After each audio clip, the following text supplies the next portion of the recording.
9 a.m. to 11 a.m. Eastern Time. And thank you so much for everyone all around the country and the world that is connected with us in so many ways, even outside of that time on our social media, on Facebook at Wake Up Call DT, Twitter at Call DT, Instagram at Wake Up Call _DT, and of course on all of our many, many outlets. So once again, you're here with us on youtube.com and facebook.com, both /Wake Up Call DT, facebook.com /Live Now DT, and we're on Podbean on wakeupcalldt.podbean.com. Once the shows go live, you can jump into the archives and hang out with us there on Amazon Music, Audible, iHeartRadio, iTunes, and Apple Podcasts, MixLR, Player FM, Podbean, Podvine, Spotify, Stitcher, TuneIn, YouTube, and we've just added a few more. So make sure you search Wake Up Call with Dan Tortora, or one word, Wake Up Call DT, on your favorite podcasting outlets, and you can hang out with over 1,000 broadcasts. You can also ask your Alexa or Google Home device to play the latest episode of Wake Up Call with Dan Tortora, and they'll do that for you happily, and you can tune in from wherever you are. So, with that being said, we have an awesome show set up for you, and we have 2 great hours of great conversation with 2 awesome human beings. So, coming up first in hour number 1, DT and Murphy, and that is what we call when Brendan Murphy comes onto the show. DT and Murphy coming to you every other week is what we've been doing here on a Monday, and Brendan and I are going to be talking about a lot of different things, the opening to Major League Baseball season, as well as the Masters, and getting his thoughts on the women's and men's NCAA tournaments, as the women just wrapped up yesterday with LSU in a high-scoring game, LSU taking down Iowa, and now tonight we have UConn facing off against San Diego State, a game that I dreamt would happen, which is insane. Because the other dreams that I have, they don't always happen. I've had multiple dreams about finding, like, the woman for me, girl I've never met before, see her in my dreams. That never comes to life. But when I dream about San Diego State and UConn, it happens a couple days later. So we'll talk about that. We'll also get into hour number 2. The drive continues. The road to the championship with Ross Turetsky, who has started with me for many, many years, from the beginning of the tournament all the way through to the championship. He'll be joining me in hour 2 to speak on that women's NCAA tournament, as well as the men's and everything in between. So a lot of great stuff coming up for you here on Wake Up Call as we start off this first full week of April. Happy April, everybody, and welcome to DT and Murphy inside of Wake Up Call. Murph, how we doing? Doing great, DT. It's been a very eventful last week or so for my bracket and for my well, depending on the outcome of the game tonight, my bankroll. So go UConn. Yeah, you can always trust that if there's a game going on of any sorts, Brendan is on the money side of it. So I mean that's in some way, shape, or form. Yeah. So why don't we just jump right into that? Because I was talking to somebody about it yesterday, and I said when it comes down to like the money side of things, then Brent, I said we all have. Yeah, no, I said my friends they're all different personalities, different people. And Brendan's my guy when it comes to the money line and all that. So I said, when we go to this cabin, I'm going to do an intervention for Brendan. But I want to get your thoughts on it. Oh, man. Yeah, I mean, well, for the record, before the tournament, I threw nothing crazy. Like I had $30 laying around. I figured, let me pick a team and see if I can ride into the championship. And I kept hearing that like UConn has a really good chance to win. Like you guys got a good team this year. So I'm like, all right, let me pick UConn. Yeah. It was 30 to win 550, I think. And sure enough, here they are in the championship. Yeah. I picked them in multiple brackets, won one of my pools because it's officially over. Nobody else has nobody else has San Diego State winning, and I have the highest UConn bracket, so I'm gonna win that pool, so that'll be pretty cool. I've never picked a team to go to the championship and actually get there. Yeah. So let's see if I can finally pick a winner for the first time. Yeah, yeah. Well, and the thing that's great is UConn. I mean, historically, people think about UConn, and now here we're seeing UConn in, kind of its return to glory. And I mean, to me, this has been a wonderful season to watch them and see them and grow and evolve and become what they truly are right now. But it's also a return to where a lot of people think they should have never left. They had some success under Kevin Ali, but since Jim Calhoun, it's been up and down. And here comes Dan Hurley. It's year number 5. And they're not just beating teams, they're blowing them out. And my quote of the last multiple weeks is, I would like to see FAU Miami. I'm picking FAU Miami, but I fully believe that UConn can win it all. I think UConn can win it all. I'm not going to be surprised if UConn wins it all. Hey, I think UConn's going to win it all. So if people go back and they watch the show, they know that, like, my brain was going, Dan, UConn's going to get this thing. But my heart wanted to see Jim Larrañaga. Covered him for almost a decade. FAU's story, tremendous. San Diego State, nobody thought they would be there. So whoever won, we're still going to get, a really cool champion. But I think that Dan Hurley, and, and I've been in these press conferences and whatnot too, and I want to thank the NCAA for letting me do coast-to-coast work in a way that's never been done before. We made history with Wake Up Call this year, and I'm very grateful for that. But being on that call with Hurley, Brendan, you've interviewed people, I've interviewed people. I think Dan Hurley knows he's going to win. I think so too. I really do. I mean, just watching, and what was weird was I think it was the Sweet 16 game that UConn was playing. I started watching it. I think they went down a little bit, so I turned it off, and then they just destroyed them. Yeah. So I didn't watch the Elite Eight game for that reason.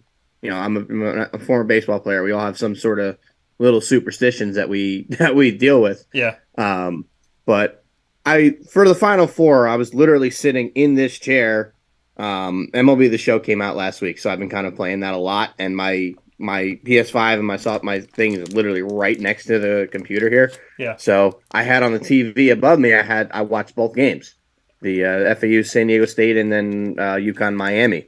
But while I just obviously brought up the topic of the FAU San Diego State game. What a finish to that game! Yeah. And not calling the timeout after they get that rebound. I was thinking they were going to take the ball over half court, call timeout. They did not have their big guns in there. Yeah. They did not. And, lucky for them, they went down the floor. I couldn't tell you what the guy's name was that hit the shot. But goes down the floor, turns around, shoots it, and at the buzzer, they win it. So, and then did you see Chris Jenkins' tweet after that one from the ex-Villanova player from who hit the game winner in that same building to give you Villanova the title? I did not see it. Tell everybody what it says. Oh, my God. I got to find it again. But it was funny.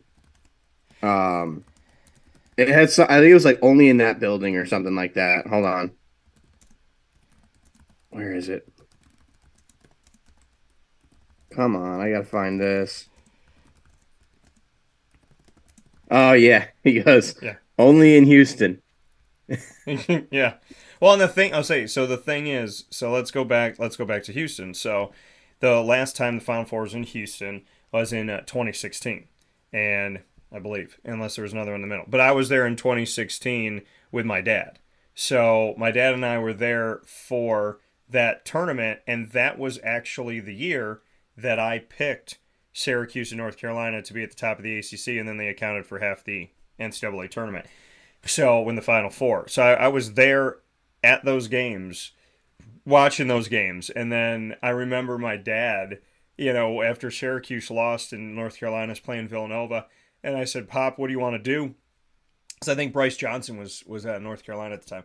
And I said, what do you want to do? And we were just walking. He just kind of looked at the ground. He's like, there's no reason to stay here. Like, there's no reason to be here. He was, his heart's with Syracuse. And that's the thing. And I know Greg just made a comment here. Where I grew up and where I'm currently stationed, like, I'm a Syracuse kid. I'm a Central and Upstate New York kid. I respect Dan Hurley. I respect the players. I think UConn's a tremendous team. I think they're only getting better the longer they play. I love the Big East. and I will always love the Big East. And people that know me know that I still cover the Big East. I just went to the Big East tournament last year. So, and the only reason why I didn't go this year was logistics. But it's hard to be from where I'm from and to do this when it comes to UConn.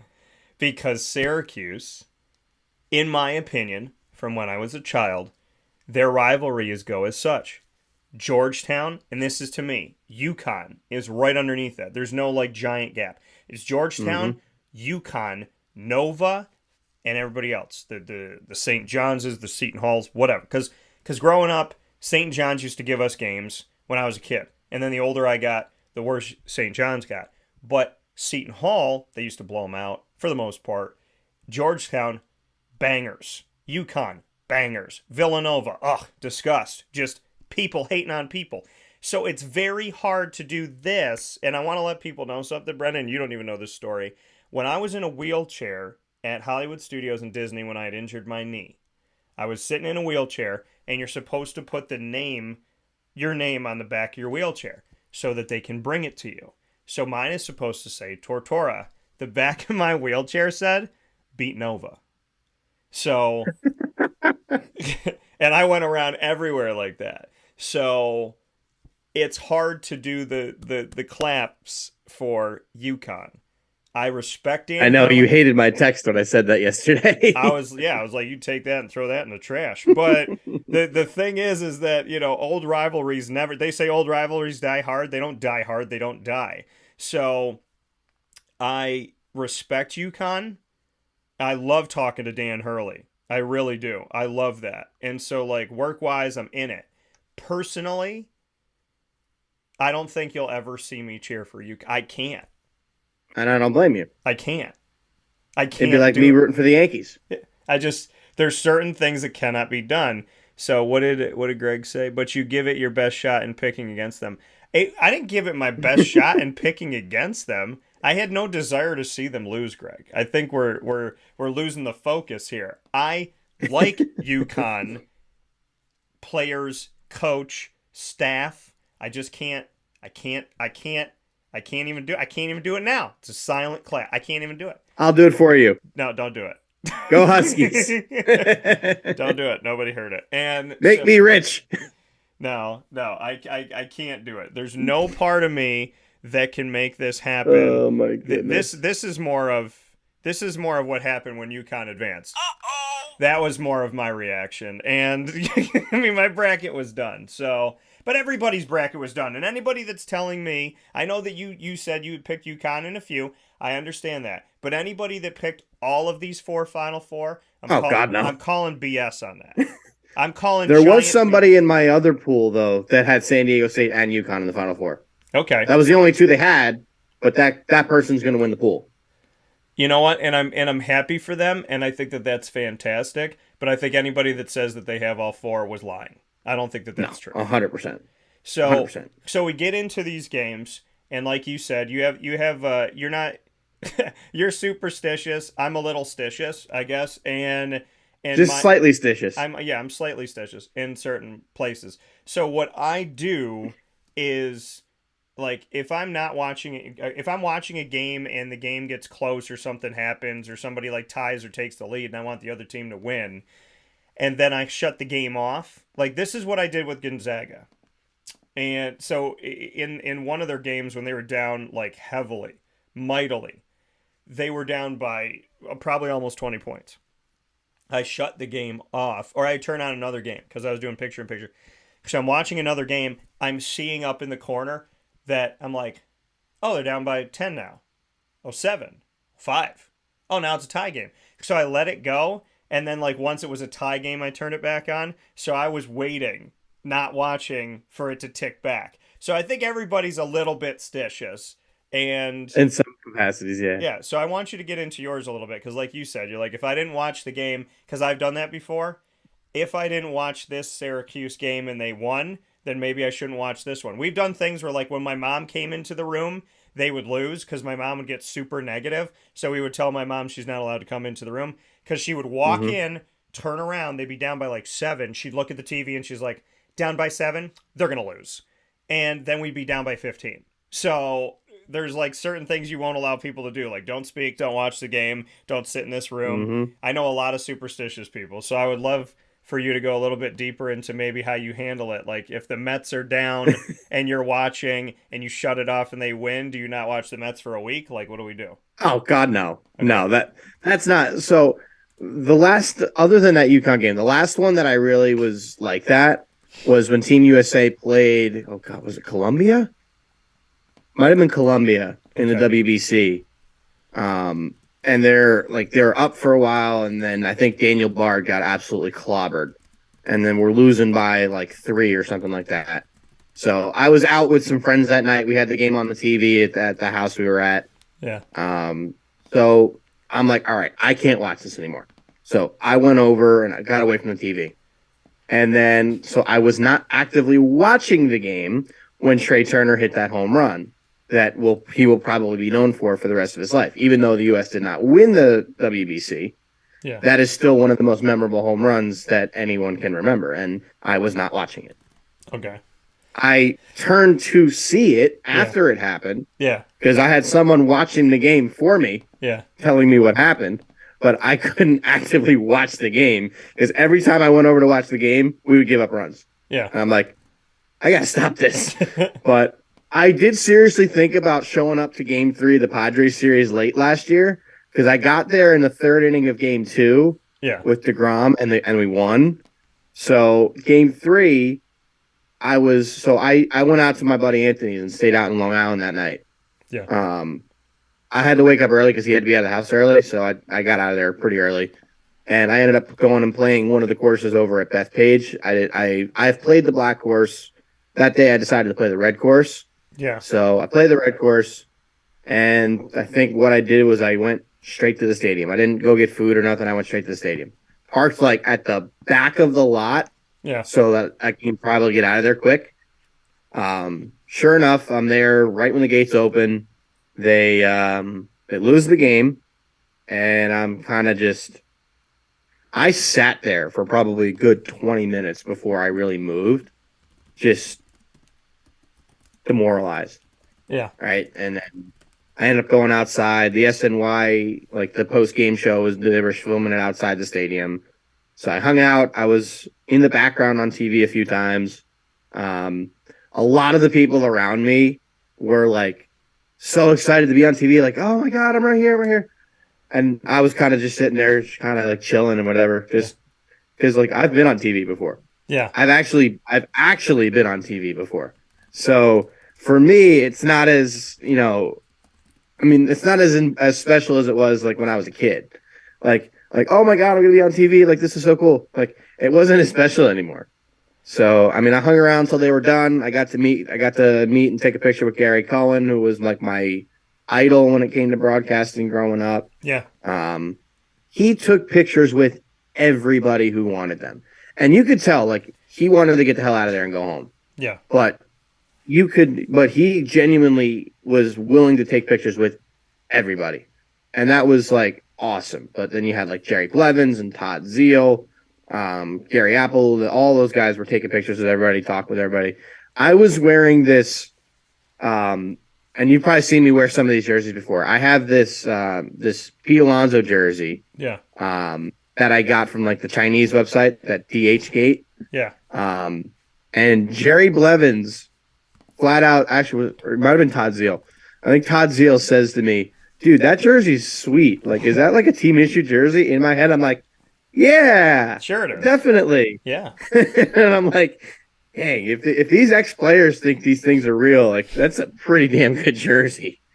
So, that's where I get all my jerseys from, because they're like, it takes forever to get them, but they're cheap. So yeah. Well, those are the ones where somebody like tells you to go to the site, and then you go to the site, and then that site's down because somebody found the site and they took it down. So then you got to go to another site, and then that site's take it down. They're like, yeah, you get jerseys, like $200 jerseys for $25. So yeah, yep. I've heard about them before, and I'm always like leery about it because you just never know. By the way, I want to make this note since we're talking about baseball. My Arizona Diamondbacks are 2-2. I just want to let everybody know that. I know there's 162 games, but who did they play this week? I can't even remember. They played the Dodgers, sir, and they beat the Dodgers twice on the road in their series. They split the series with the Dodgers, beat them in 2 close games, 2-1, and then lost the other 2. So, listen, going up against the Dodgers, splitting the series to start the season, and Arizona has done things like this in the past. There was one, I think it was a couple of years ago, they won their first 7 or 8 series, and then, things didn't finish well. Mm-hmm. But to beat the Dodgers, for what it's worth, I'm very proud. I'm very happy. Let me tell you something here, and this might be a hot take. Yeah. Dodgers aren't going to be that good this year. They're going to make the playoffs because that division's weak, but they're not going to be. I don't think they win more than like 95 games. They are taking a big step backwards. Like, they let so many guys go. Yeah. But you know why that is? Because they're getting ready to make a run at Ohtani. There are going to be 2 main teams that are in on Shohei Ohtani. Yeah. And it's going to be the West Coast Dodgers and the East Coast Dodgers. The LA Dodgers and the New York Mets. So who gets them? Who knows? I keep hearing rumblings that Ohtani wants to stay on the West Coast because it's an easier trip back home. Yeah. If that's the case, then I guess he'll stay in LA and go to the Dodgers for, I don't know, $500 million or something insane like that. Yeah. But I would love to see him in orange and blue next year, but you don't think the Yankees are going to make it? At this point, I'm not as... No. You don't think the Yankees are I don't think that... No, I don't think that. I don't think they would fork over the money. And don't get me wrong, the Yankees are always one to spend. Yeah. But they have Cole signed to a $300 million contract. Yeah. They just signed Judge to a $300 million contract. Yeah. They just signed Carlos Rodon to a $30+ million a year contract. Severino's got to get paid. You're getting close to free agency with a couple of these other guys too. I don't think they're going to fork over the money. But I have a really important... I think they can. Yeah. If the Steinbrenners want them, they'll do it. Like if Hal Steinbrenner wants them, he'll do it. Yeah. But I think if it's New York, it'll be the Mets. I think Steve Cohen will literally give him whatever he wants. I have a really important question for you. Do you believe that the Mets can pay for Shohei Ohtani when they're still paying for Bobby Bonilla? Absolutely. I know, I'm kidding. Did you see what Steve Cohen? I love the Bobby Bonilla contract. I really. You want to know something? Go ahead. You want to know something crazy though? Yeah. That is not the worst deferred contract in baseball history. It's the one that everybody knows about. Yeah. But it's not the worst. Okay, tell us. Go to Baltimore. Yeah. Chris Davis, after his 50 home run year, signed one of the worst contracts in Major League history. It was like a 7-year, $180 million deal. Yeah. Half of that money was deferred. He will be getting paid like $20, $30 million for years. Max Scherzer, when he signed with the Mets last year, he made $43 million for the Mets. If I'm not mistaken, he made another 20 from the Nationals last year. That money was deferred. Teams are deferring money like crazy. The Nationals have a habit of doing it. Half of Strasburg's contract is deferred. That contract's going to end up being really bad too, but at the time, you can't blame him for it because he just won the World Series MVP for them and such and such. But that's a bad contract. I mean, I think the Angels deferred some of Albert Pujols' money. Everybody's doing it. Everybody's doing it. Yeah, except the Mets, though. Well, at least from what I've seen. The thing is, Cohen has the money to pay him now. Like, why waste the money later when you can just pay him now? Well, and the thing is you defer that money, so you try to save that money, right? You're trying to help yourself out each year, so you defer it and you do what you can to make it last over time. So it's good for people who save, it's good for people who are good with their money, and it's good for the organization to push it off. How's that Aaron Rodgers thing going? Oh God! I wish I could tell you. Since we're talking about money and contracts and balloon contracts and deferred, I believe the last time you were on the show 2 weeks ago, what did I say to you? I said, wouldn't it be interesting if he never made it to the Jets? So here we are 2 weeks later, and how many people are saying he's a Jet already? He's not. I'm going to tell you what. Well, I'm acting as if he is. Because I don't think there's any way that the Packers would take him back. Well, they still but have Aaron Rodgers has the opportunity to make this real awkward. Yeah. Because technically, when off-season workouts come around, he could show up and make things really awkward. And I wouldn't be shocked if he does that. If he seems like that type of guy. But honestly, with that whole situation, I think if it doesn't get done by the draft, it's not going to happen until June. But because I think the Jets are going to go anticipating that he will be their quarterback. Mm-hmm. And realistically, if it doesn't happen until June, why do they care? Because now you kept all your picks this year. You made all your picks this year. Who cares about next year's draft? Because you're going to be good. Next year's draft is going to be low picks. You're going to have a low first-round pick. You're going to have a low second-round pick. What's the difference if you're doing it now or later? Because now, next year, who cares if you give them their first? You're going to be picking 20th, 30th. Who knows? I mean, if they win a Super Bowl, you're picking 32nd in the first round. That's basically a second-round pick. Who cares about that? Right? So, for me, I look at it this way. The longer it drags out, I think almost the better it is for the Jets. Because then this year, you can put that team you want around him. You can take a lineman in the first round. You can take that center from Minnesota that we keep talking about in the second round. And you still have another second-round pick to go out and get maybe a receiver or another playmaker in some position. Yeah.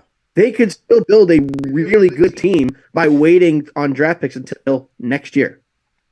And if they wait till next year, who cares if he doesn't play in 24? Because if you win the Super Bowl this year, nobody's going to care because it'll be great. We will have won our Super Bowl, and then we could not win another for another 50, 55 years. Yeah. I just find it funny to sit here this morning and Aaron Rodgers is still a drama queen. That's the thing that when I wake up in the morning, they say, you know what? No matter what, when you wake up in the morning, you know the sun will be shining. And Aaron Rodgers is still a diva. I would add that. That's my other piece to that. The sun is shining. Aaron Rodgers still hasn't made his mind up. We have had darkness retreats. Well, he has. The teams haven't. Well, we think he has. This man. I mean, I honestly believe. I don't think he would have said that publicly if he didn't have his mind made up. He said a lot of things publicly. He said, "I think people forgot I'm still a Packer." About his team. Yeah, he said, "I think people still forgot I'm a Packer," and I was like, "You forgot you were a Packer. You're on contract, dude. Like, what happened?" He has to say that. Technically, he is. But I don't think he would have publicly said he intends to play for the Jets if he didn't actually mean it. Yeah, I don't. Because that's not something that you would just go out willy-nilly and say and just show back up to your team. Like, that would not sit well in that Packers locker room if he comes back. No, but I think he's already burned that locker room. So I just, yeah, and I'm sure he doesn't care. Yeah, I mean, listen. Everything that's happened between him and the Packers in the last couple of years does not make any sense. And publicly having a divorce over the last 2 years where you're outing them and all the issues you had with them and then you sign a ballooned contract, it doesn't make sense. None of it does. And, and then drafting Jordan Love, it's like they were both kind of like, it was like if this was a relationship, they were both cheating on each other, looking at the other person going like, now what are you going to do? And it's like, okay, I took money out the joint bank account. Now what are you going to do? Oh, you went on a trip without me. Now what are you going to do? You cut off the heels off all my shoes? You know what I mean? It's like, this is what they've been doing. The Packers have been jockeying. Sparf 2.0. Yeah, they've been jockeying. Aaron Rodgers has been jockeying. Apparently he learned from apparently the protege learns from the master because Brett Favre was a pain in the you-know-what when it came to this stuff and it took him 4 years to retire. And then here's, Aaron Rodgers doing it to the Packers again. I just don't want the drama. And I think Jets fans deserve better. I think Packers fans deserve better. And but who else are we gonna get at this point? We can't let Wilson play. The dude stinks. But we can't let that dude play. But that's the thing. If he doesn't end up a Jet, like I told you before, what if it didn't happen? Not saying it's not gonna, but if it didn't happen, this man has strategically beat the hell out of 2 franchises without throwing a single pass. And that's true. And that's something. A fair point. Right. So I think that we're at a point right now that he needs to get. He needs to figure it out. He needs to get it done. They need to get it done because he can put it on them all he wants to put it on them. But I'm going to put it to him like this. Bro, you signed a contract that on average is $50 million a year. That team just signed it with you last year, the Packers.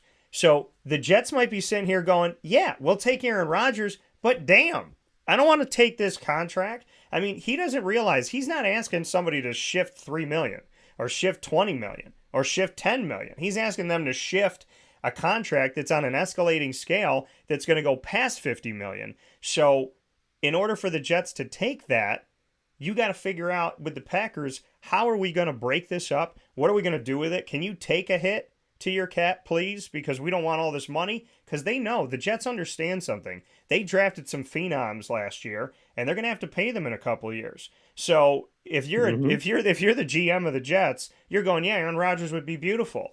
But what Aaron doesn't seem to get is the amount of money that has to go from one team to another team is crippling money. It's like going over the cap money. So something has to be done in that respect. And if I'm the Jets, yeah, why wouldn't you want Aaron Rodgers, talent-wise? But if I'm also the Jets, I don't want to hear Aaron Rodgers out in public, well, what's taking so long? Well, what's taking so long is you cost a lot of money, dude. You're one of the top 2 paid quarterbacks in the NFL.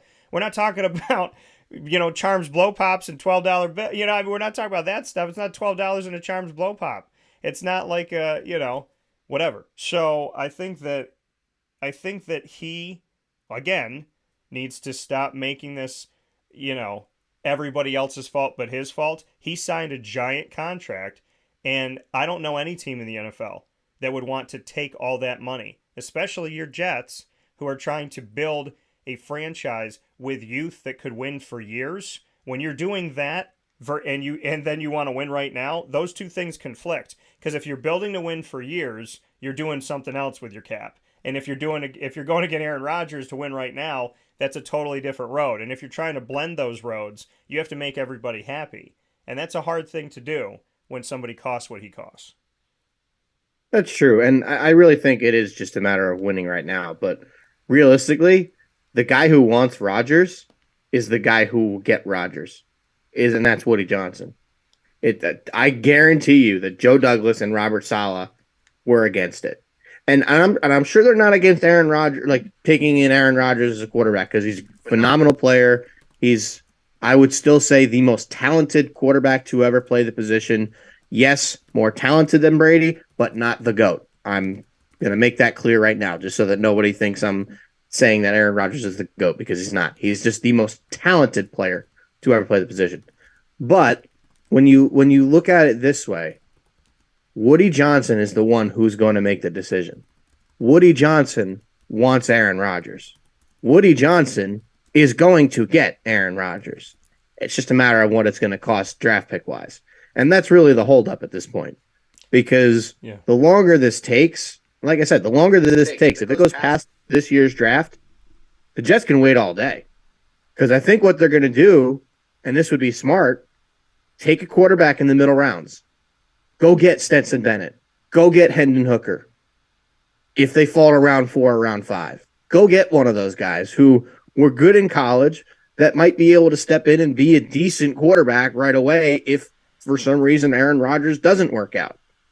So that's my approach to this. Like, if it goes past the draft, yes, I understand the Packers have a window that, like, September is when he's due a big roster bonus, and they would have to do it by then. And yeah, it would be awkward not having him at workouts and stuff for if you're the Jets. But if this thing goes past the draft, it will not happen till June. And I think it happens June 1 or June 2. Because that's when the money does not, that's when they don't have to worry about the contract being, they're taking. If I'm Aaron Rodgers, I'm going somewhere where there are some really beautiful golf courses, and I'm just going to play a lot of golf until something happens. And I know that he doesn't care about that. He's just looking for some really good cabins where he can get Grubhub and turn the lights off. That's all he wants. So, I mean, listen. And I still think that he should be up for Real Housewives of New Jersey because the Jets don't play in New York. But I feel like that should be a given that he should be on New Jersey. New Jersey's it's pretty wacky. I had an ex that used to force that stuff on the television. And I can tell you, as a grown man, seeing rich people scream at each other for no reason gives me agita, and I can't deal with it. But seeing Aaron Rodgers on Real Housewives of New Jersey would fit perfectly. That's the team he belongs on. So we'll take a step aside for a fast break. When we come back, Murph and I are going back to baseball. There's only 3 undefeated teams left after the first series. Crazy. What does that say about baseball? Is parity happening? Are things changing in baseball? We'll talk with Brendan after this on Wake Up Call with Dan Tortora, where sports meets life. Carvel DeWitt, it's what happy tastes like. Do you know why? Because we make ice cream. Creamy, rich, flavorful ice cream. Not yogurt or iced milk like some of our competitors. Ice cream.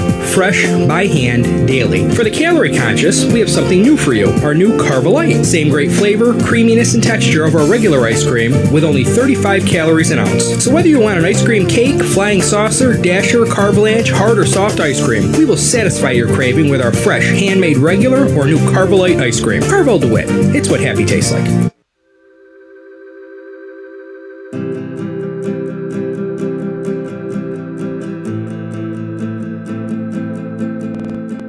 Cafe Cabal offers same-day local delivery of our products, offering no delivery charge for Onondaga County. Shop cafecabal.com for fresh roasted coffee beans, cold brew, travel mugs, and all your essential Cafe Cabal needs. Cafe Cabal, coffee for the soul.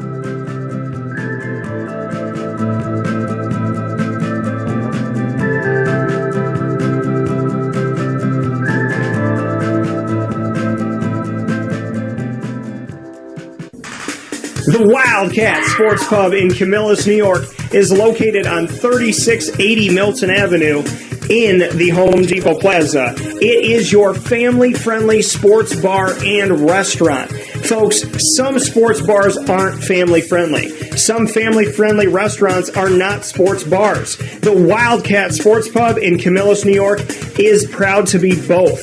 It is that marriage that you've been looking for years. The Wildcat Sports Pub is your home base for your sports bar and restaurant needs, games for the kids, indoor and outdoor activities, and enough things on the menu to come back every single week and get to try something new. They're open Sundays from noon to 8 p.m., Monday through Wednesday, 11 a.m. to 11 p.m., and Thursday through Saturday from 11 a.m. to midnight. For reservations and party information, call 315-487-2222 for the Wildcat family-friendly sports pub and restaurant.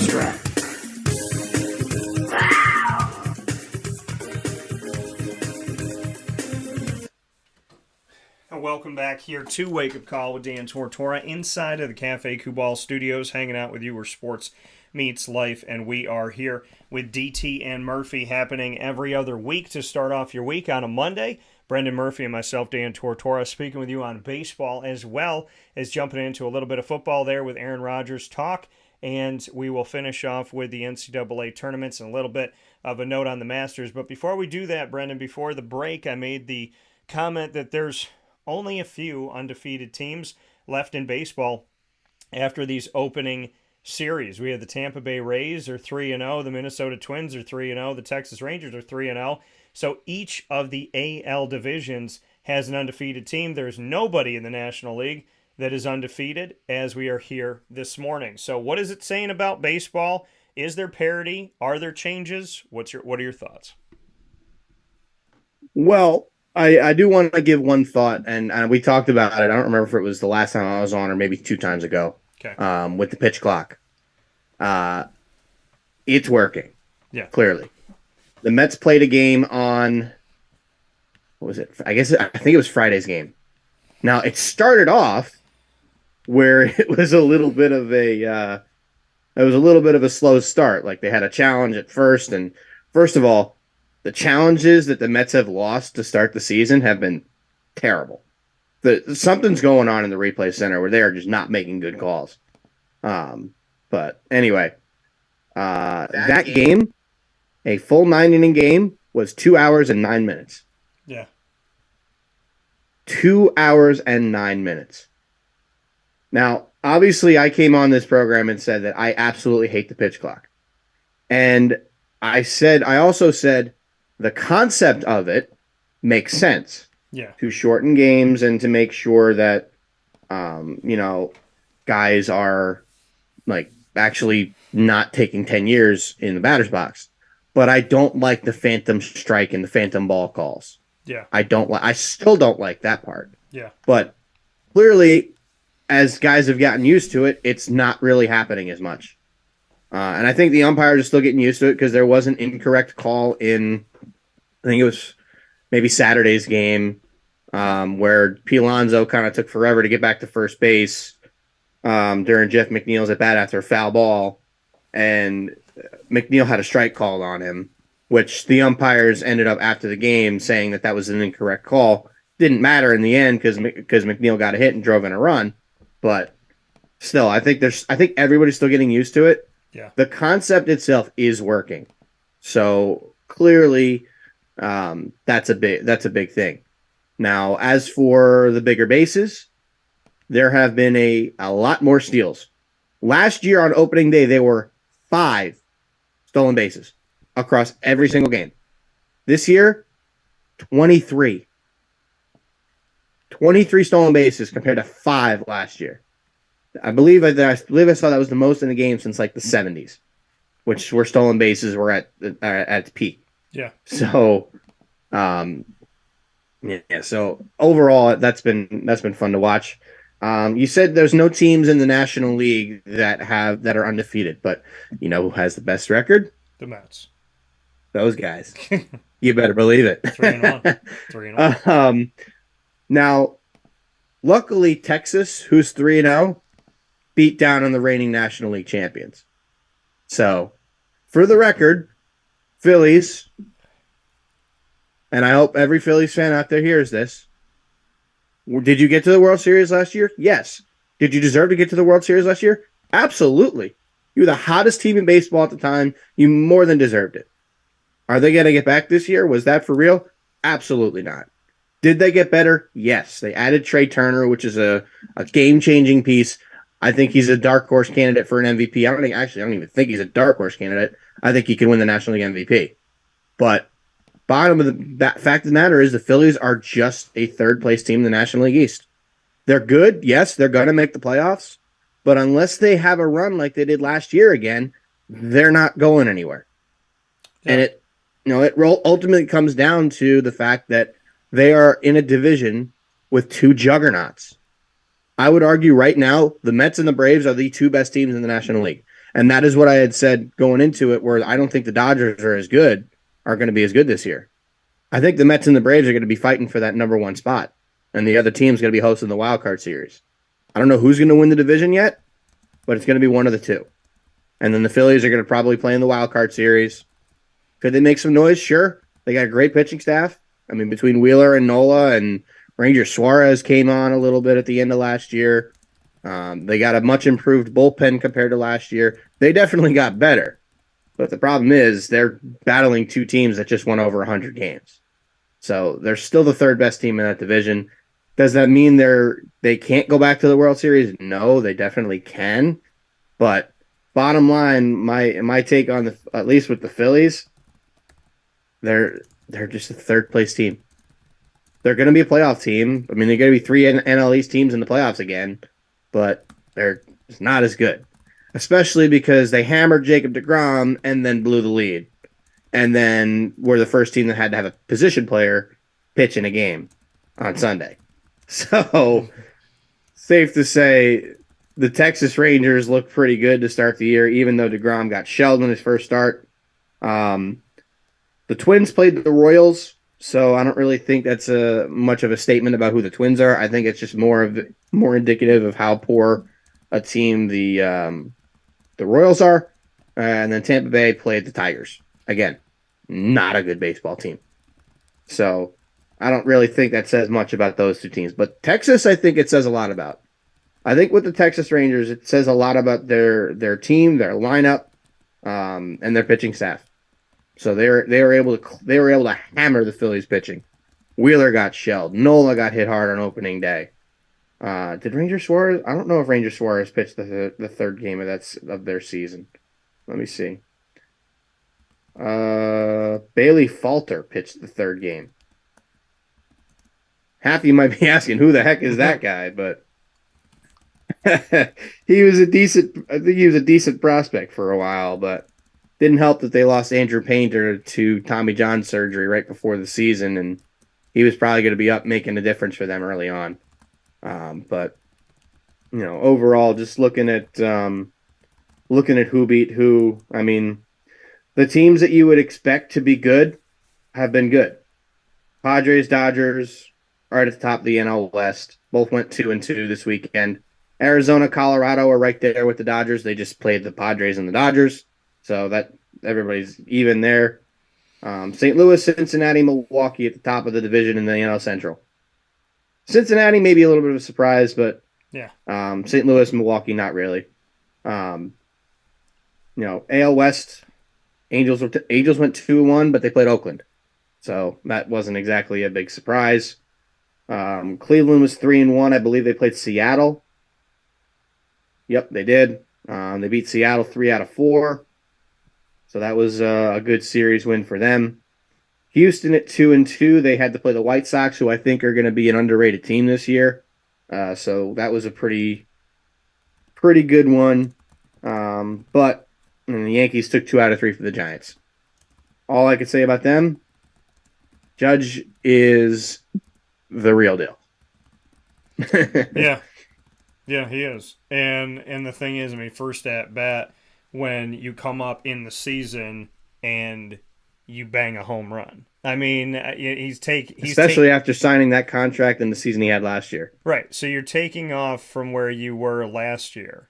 And I mean, he's incredible. It's like everybody had an off season except for Aaron Judge. So, I mean, it's a beautiful thing to see him play the game.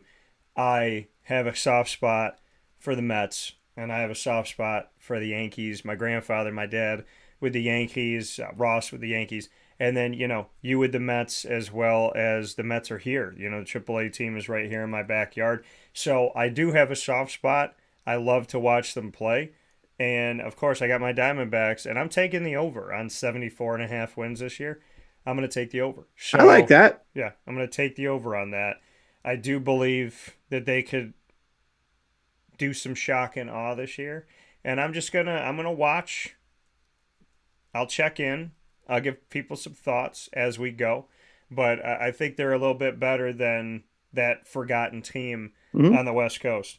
So let's get into Corbin Carroll is a really big prospect for them. So he's going to be good this year. But real quick, since you mentioned the Syracuse Mets, yes, go to as many games as you can. Anybody that's up there at Syracuse that has any appreciation for the Mets or baseball in general, go to as many Syracuse Mets games as you can in April, because Alvarez is down there, Beatty is down there, Mauricio is down there, and Vientos is down there. The Mets' top 4 prospects. Go see them in AAA while you can. I am going there. They're coming down here to play the Lehigh Valley Iron Pigs, I think, next week. I'm going to try and go to at least 1 or 2 of those games just to go see them. Yeah, I'm going to try and see if I can get a couple of those guys to sign a ball. Yeah. But I am going to try and go see those guys, because you're not going to see them that close again. Yeah. You look at a guy like Beatty, he's got a ton of raw power. Vientos, ton of raw power. Alvarez, a freak of nature, still has to figure out how to catch, though. And then Mauricio, who is kind of becoming the forgotten prospect after he was the top prospect for a long time. But take advantage of it. Residents of Syracuse, if you live anywhere near there, go see them play. Trust me, you will not regret it. Yeah, no, and last year I got super spoiled to get to go see Scherzer and Beatty. It's funny because Beatty, he is family friends with a family that I know down in Texas, so the Edmondson family. So Debbie messaged me when I was at the game, and she was like, if you see Brett Beatty, tell him that we give him our best, tell him that we said hello. And then, you see him go up to the majors. We talk about hitting home runs immediately. I mean, you see what he's done. So first at bat. Yeah. I mean, so I love seeing, I love seeing that. And I've always, as a kid, loved to see that. When we had the Blue Jays here and that connection with Syracuse's franchise, with the Chiefs at the time, the Blue Jays were sending incredible talent through. and we were so spoiled. And now with the Mets, it's the same thing. You know, the Mets are really using this AAA affiliation with Syracuse, and it's making it fun. And what you get to, I mean, you think about it, you get somebody to sign a ball, and somebody comes up to you and says, well, what the hell does that mean? Like a AAA baseball player? Oh, who cares? And then, 30 home runs in 3 years down the road, that's your ball. So, I think that what people don't really understand about single A, double A, and triple A baseball is that those autographs that you can get simply by walking down to the field or standing outside are going to turn out to be potentially one of your most prized possessions down the road because you decided to go to a $5 game. Yeah. And you can kind of see a lot of these signed balls that I have behind me. Yeah. It's going to be mostly these ones that are going to be my AAA balls. Like, yeah, I have like Austin Meadows up there. I have, I was a big Shelley Duncan fan when he was with the Yankee system. I mean, I think he's just coaching somewhere now. He never really made it big or anything, but I just remember every time I had interacted with him, he was just the nicest guy ever. Yeah. And when I was a kid, that was what sat with me. I loved him, and he was awesome. But I've got plenty of baseballs that I've got signed from minor league games. Like J.P. Crawford, who's obviously I don't know if he's still on the Mariners, but was a big Phillies prospect. I got him to sign something. I'm trying to think who else I have back here. I have an Aaron Judge ball that it wasn't me that got it, but it was a friend of mine who gave it to me. Yeah. Got it signed at a Rail Riders game in AAA when he was with the when he was in the minor leagues with the Yankees still. I got balls from that, and I got a buddy Chris who gets a bunch of balls at spring training all the time. So it's cool. I mean, even as an adult, like I'll go and find guys, and obviously I'm not going to push kids out of the way. Like I'll let the kids go and everything. Yeah. Because obviously the players are going to be more likely to sign for the kids. And I've actually found for myself, when I try and get the kids to get in front of me to get balls signed, the player will usually come and grab my ball too, because they kind of appreciate that like I'm not trying to push kids out of the way and still letting them get their stuff and hoping I can still get mine done. But I'm really hoping when I'm down there, I'm gonna go out with some stuff and try and see if I can get guys like Alvarez or Beatty and Mauricio and those guys to sign some stuff. But when they're down there next week, I got a friend from work who's a big baseball fan. He's a Yankee fan. Yeah. Kyle, he's working right now, but Kyle is a big Yankee fan. He was saying, we've been saying we're going to probably go to a lot of Rail Riders games and we'll even take a trip out to Somerset because Dominguez is down there. He wants to go see a lot of these Yankees prospects in the minor leagues. I told him I will go to any game with you, as long as I'm not working or if I can get the day off. I will go to any game. I love going to minor league baseball games. So I told him any game you want to go to, let me know. I'll go.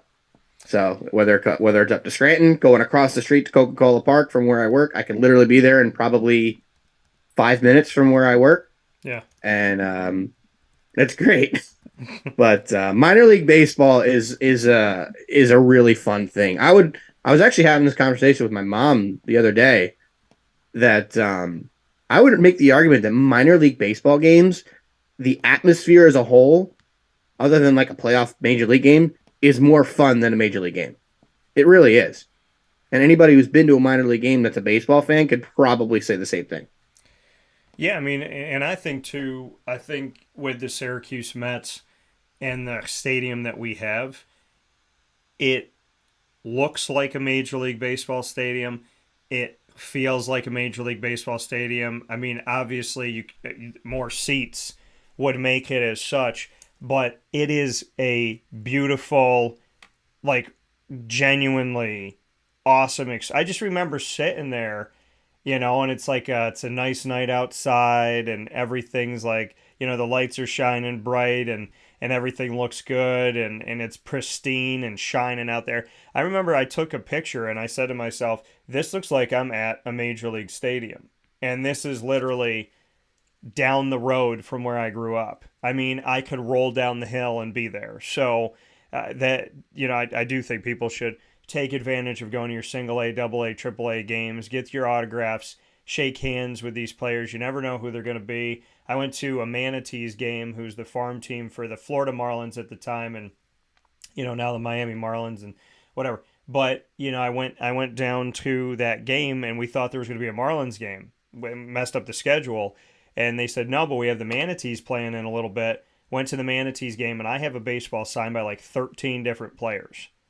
And my dad, I just remember my dad going like, "Did you think like who did you get?" And I just passed my baseball to everybody that was on the line, and you never know who's going to sign that thing. So I would say go out to the games, get your baseball signed, catch a foul ball. One of my favorite things I ever got to do was to grab a foul ball when they were warming up. So, I mean, it's inexpensive. It's fun. You never know who you're going to see, the autographs you're going to get, and it's a great thing to do for a date. It's a great thing to do with your family. It's a great thing to do with your buddies, with the ladies, whatever.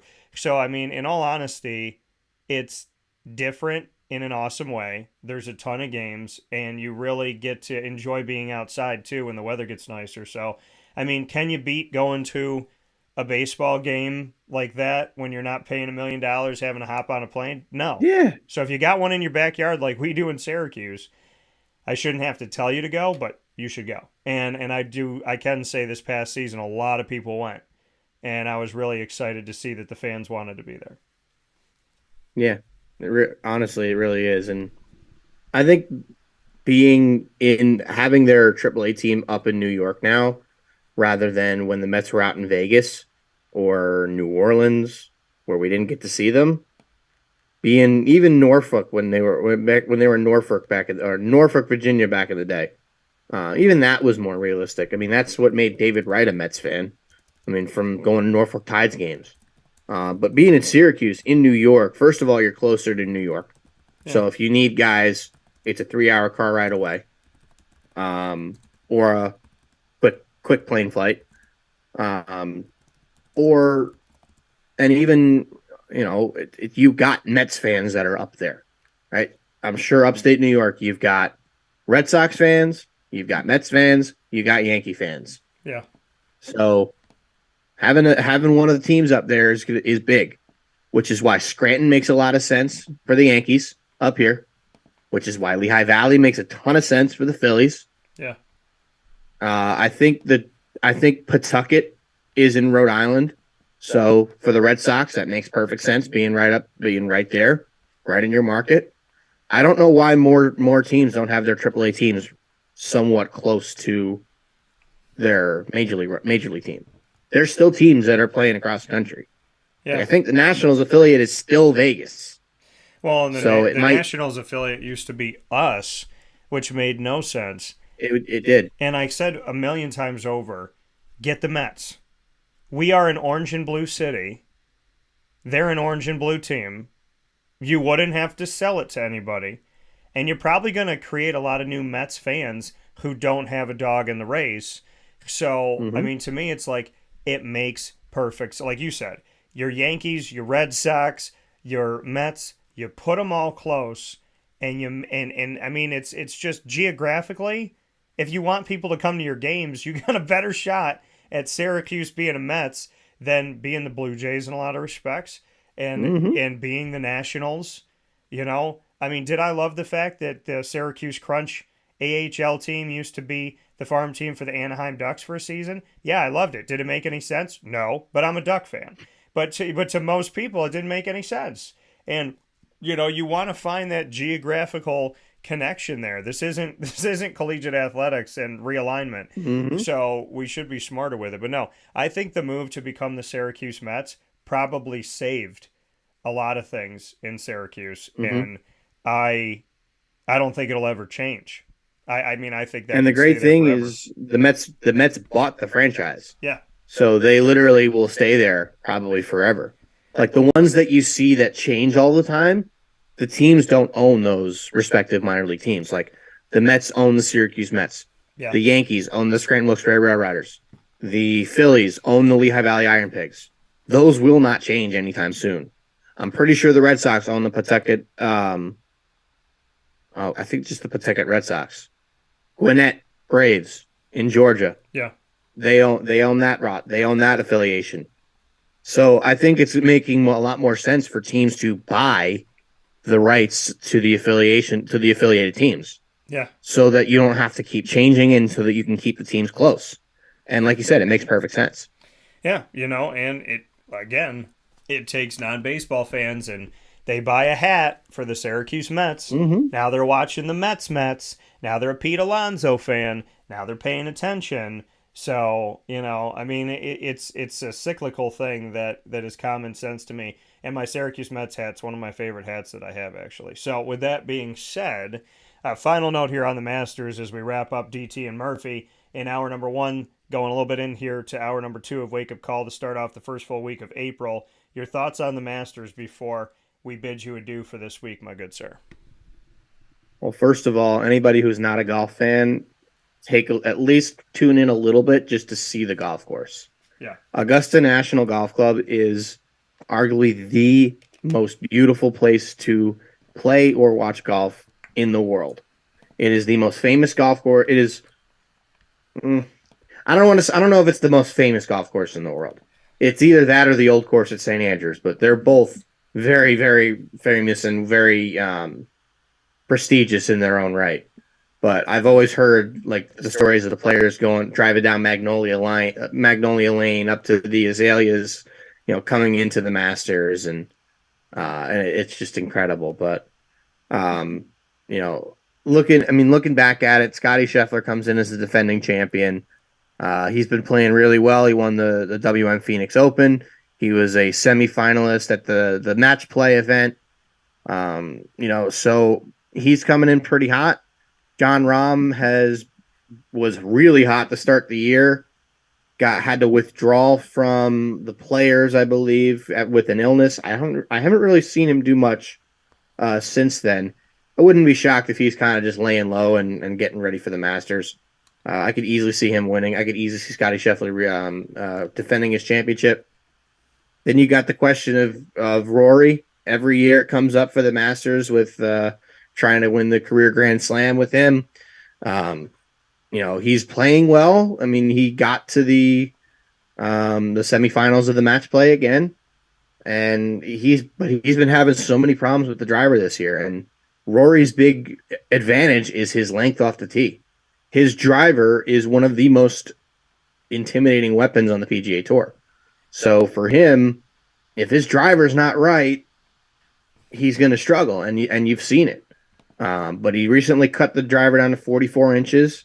He's back in the Stealth 2 Plus model finally. He's been so about that driver. And having tested that driver too, it's a good driver, don't get me wrong. But when you're producing the speeds like Rory, it doesn't, for him, it's just not right. I mean, he loved the Stealth Plus from last year. He said he wished he could have kept using it, but it was probably going to be declared illegal because the face would have been too hot. But looking into what to expect, I mean, you got the live guys coming over to play in the Masters. I mean, you got Dustin Johnson coming over, you got Cam Smith coming over, Phil Mickelson's coming over to play in the Masters. Is that gonna stir some tensions? Maybe. We'll see. The live guys are going to be playing in all 4 majors this year. Yeah. But we'll see. I mean, I'm interested to see. I mean, Brooks Koepka, I believe, just won in Orlando. To be honest with you, I haven't exactly followed live all that much. So just coming back here and looking at, let me see if I can find it. Yeah, Brooks Koepka won in Orlando down there this week on live. But, just kind of looking around at some of those guys, like Koepka's a guy who loves the majors. Yeah. I could easily see him in contention. He came in second the year that Tiger won it in 2019. Dustin Johnson's always at the top of his game. He's always kind of that wild card that's always going to be really good. He's going to probably make some noise. I don't know about Phil. You never know with him. Obviously he won the PGA Championship 2 years ago. Or last year, actually. No, 2 years ago. Because he was still going out there and playing good golf. But since he went to live, not really done much. I mean, some of these live guys have lost their club deals. Like Phil, I don't believe is affiliated with Callaway anymore. I don't think Dustin Johnson's affiliated with TaylorMade anymore. I think Cam Smith is still with Titleist. I think Brooks Koepka is still with Srixon. And some of these guys are keeping their club contracts, but a lot of them, like especially the big names, have started to lose their club contracts because of the live thing. And it's interesting to see, but just kind of picking around and seeing who's been playing well and everything. I mean, like if I had to pick a winner going off of it, I'd love to say Rory. I'd love to say Rory's going to go out there and win the Masters, but I'm gonna say maybe John Rahm is gonna win the Masters. If he comes back 100% from the health issue that he had or the illness that he was dealing with at Sawgrass, yeah, I definitely think John Rahm can win the Masters. But he's a Callaway guy, and I do want to make sure that I shout out Callaway. The Paradigm driver this year has been awesome. It's going in my bag. So that driver actually shipped the other day, so I'm going to be getting it this week. So I'm really excited for it. So wanted to make sure I give Callaway a little shout out here for hooking me up with the woods this year. As a coach and a golf professional, it's one of the perks of my job is I get to test all the new clubs and get new stuff every year. So I'm very grateful and fortunate to have had that opportunity. So I'm looking forward to putting the Paradigm driver in my bag for real this time and not just during my trip to North Carolina. But I'm really looking forward to it. So I wanted to make sure I gave that little shout out to Callaway today. And now that you said Callaway that many times, they owe me something. So with that, I'm waiting. Where are you, Callaway? My clubs are here. So here's the cool thing about this. I got a box of balls I'll bring you when we play. Okay. I know they sent me a dozen balls, so I got a box of balls for you when we go play. I appreciate that. Thank you, Callaway, for that. Still waiting for my other stuff. So I actually off screen here have my clubs, like literally they're in my studio. And they're in one of the corners of my studio. So for those of you that are like, do you play golf? Do you like it? I have played more than I used to, and I do enjoy getting out there and having some fun with it, especially if you're around good people. So, I mean, that's what it's all about. You got to spend 2 hours with people that you like, when you're out on the golf course or really when you're doing anything in your life. If you're not around people that you like, you're doing it wrong. So with that being said, I am around people that I like. That's why we have DT and Murphy. Brendan Murphy here on the broadcast. Great friend, awesome person, gave me an incredible opportunity to return to something that I love at Marywood with MU courtside. Handled it well, in my opinion, the best handler that it's had in a very long time. And so for the friendship, for the hard work, dedication, determination, for his connection with my company and being a part of what we do here, and more than anything else, for him getting me really awesome new sponsorships. I do appreciate Mr. Murph. But no, beyond everything, buddy, I'm happy that I call you a friend, and you've been a treasure of these last many years here. So thank you for being in my corner. I appreciate that more than anything else. Of course, DT, and like I've said before, it was great having you back. Enrico got us together, and got us on the phone that day, and we kind of started it back there. Yeah. The guy I saw a little bit of the the broadcast from this year. I think Vince is his name, the guy that's running it now. I think he was doing a pretty good job. Obviously, anybody who followed you or followed me probably had pretty big shoes to fill, considering how much we put into it and the work that we did. But it seemed like they were doing a pretty good job. So I do want to give them some credit as well. Yeah. But yeah. No, and I think it's important to protect the sanctity of that. The thing was started almost 20 years ago. So protecting that, Marywood. If Marywood did a million things wrong, not that. You cannot do that wrong. Please. You cannot do that wrong. I built that so that it could self-sustain without me, and so that people get experience doing a million different jobs that they're going to be doing in digital media and communications. You take that away from Marywood, you take it away from the students. You take it away from the students, there's no reason for them to go there. Marywood provided me an opportunity to get more experience than I would have gotten at Syracuse University. That is a massive plug to Marywood University, digital media and communications. Get in touch with them, go there, tour the campus, meet with everybody, and give them a shot. So Marywood, my words to you, that show was built for you to generationally continue to have people grow and experience things they're not going to experience at other colleges and universities. And to the students, just go. Go to campus, see it, walk around. Someday Brendan and I will be hired for this plug. But beyond that, listen, we're both people that went to Marywood University. We got a lot of experience. We did a lot of great things. And I think that it would behoove Marywood to make their digital media and broadcasting department at the forefront of everything. I think it needs to be one of the main things that it leads with, because what it did for me was impactful for the rest of my life. It's where I started my career. And so I will defend that.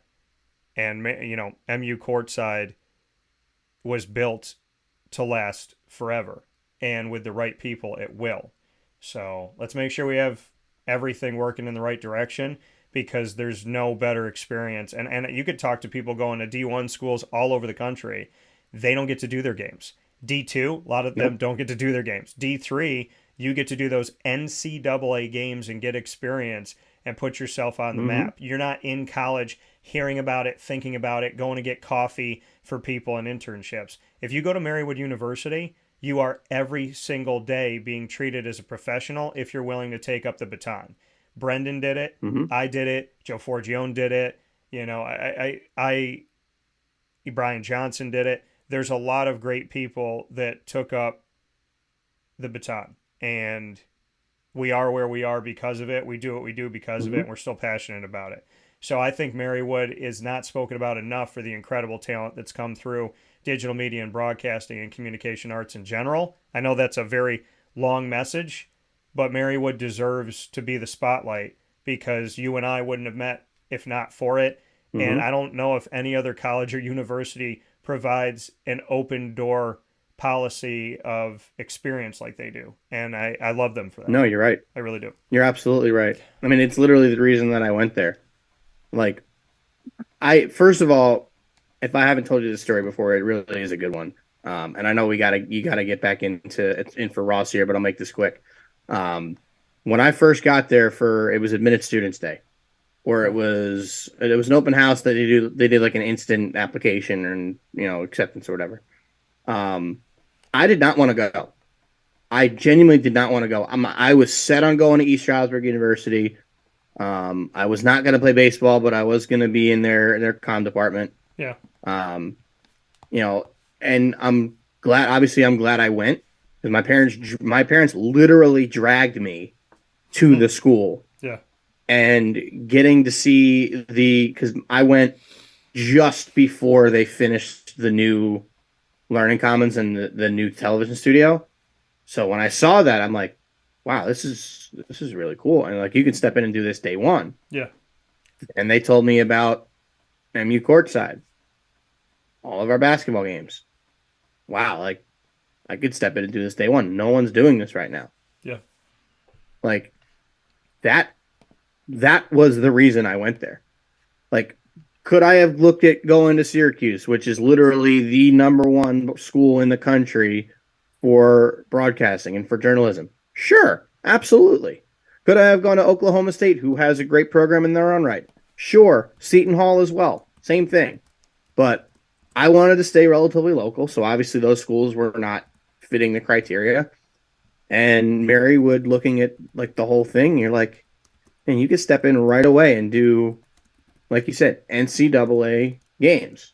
Yeah. So I'm like, yeah. And then sure enough, not only was I able to do that, I was able to come in and play baseball for 2 years, which I'm grateful for. I got my jersey hanging right up the side, right up above my right shoulder here. Yeah. It was the best time of my life. I will cherish it forever. but being able to show up there day one and broadcast college basketball, NCAA basketball, was the reason I went there. And you set that platform up for people like me and left it in a good place. And I think I left it in a good place for the guys that are taking over now. So I'm really hoping that they keep it afloat. And it looked like from the couple of games that I did see that they are. So I'm thrilled for that. I'm grateful for them.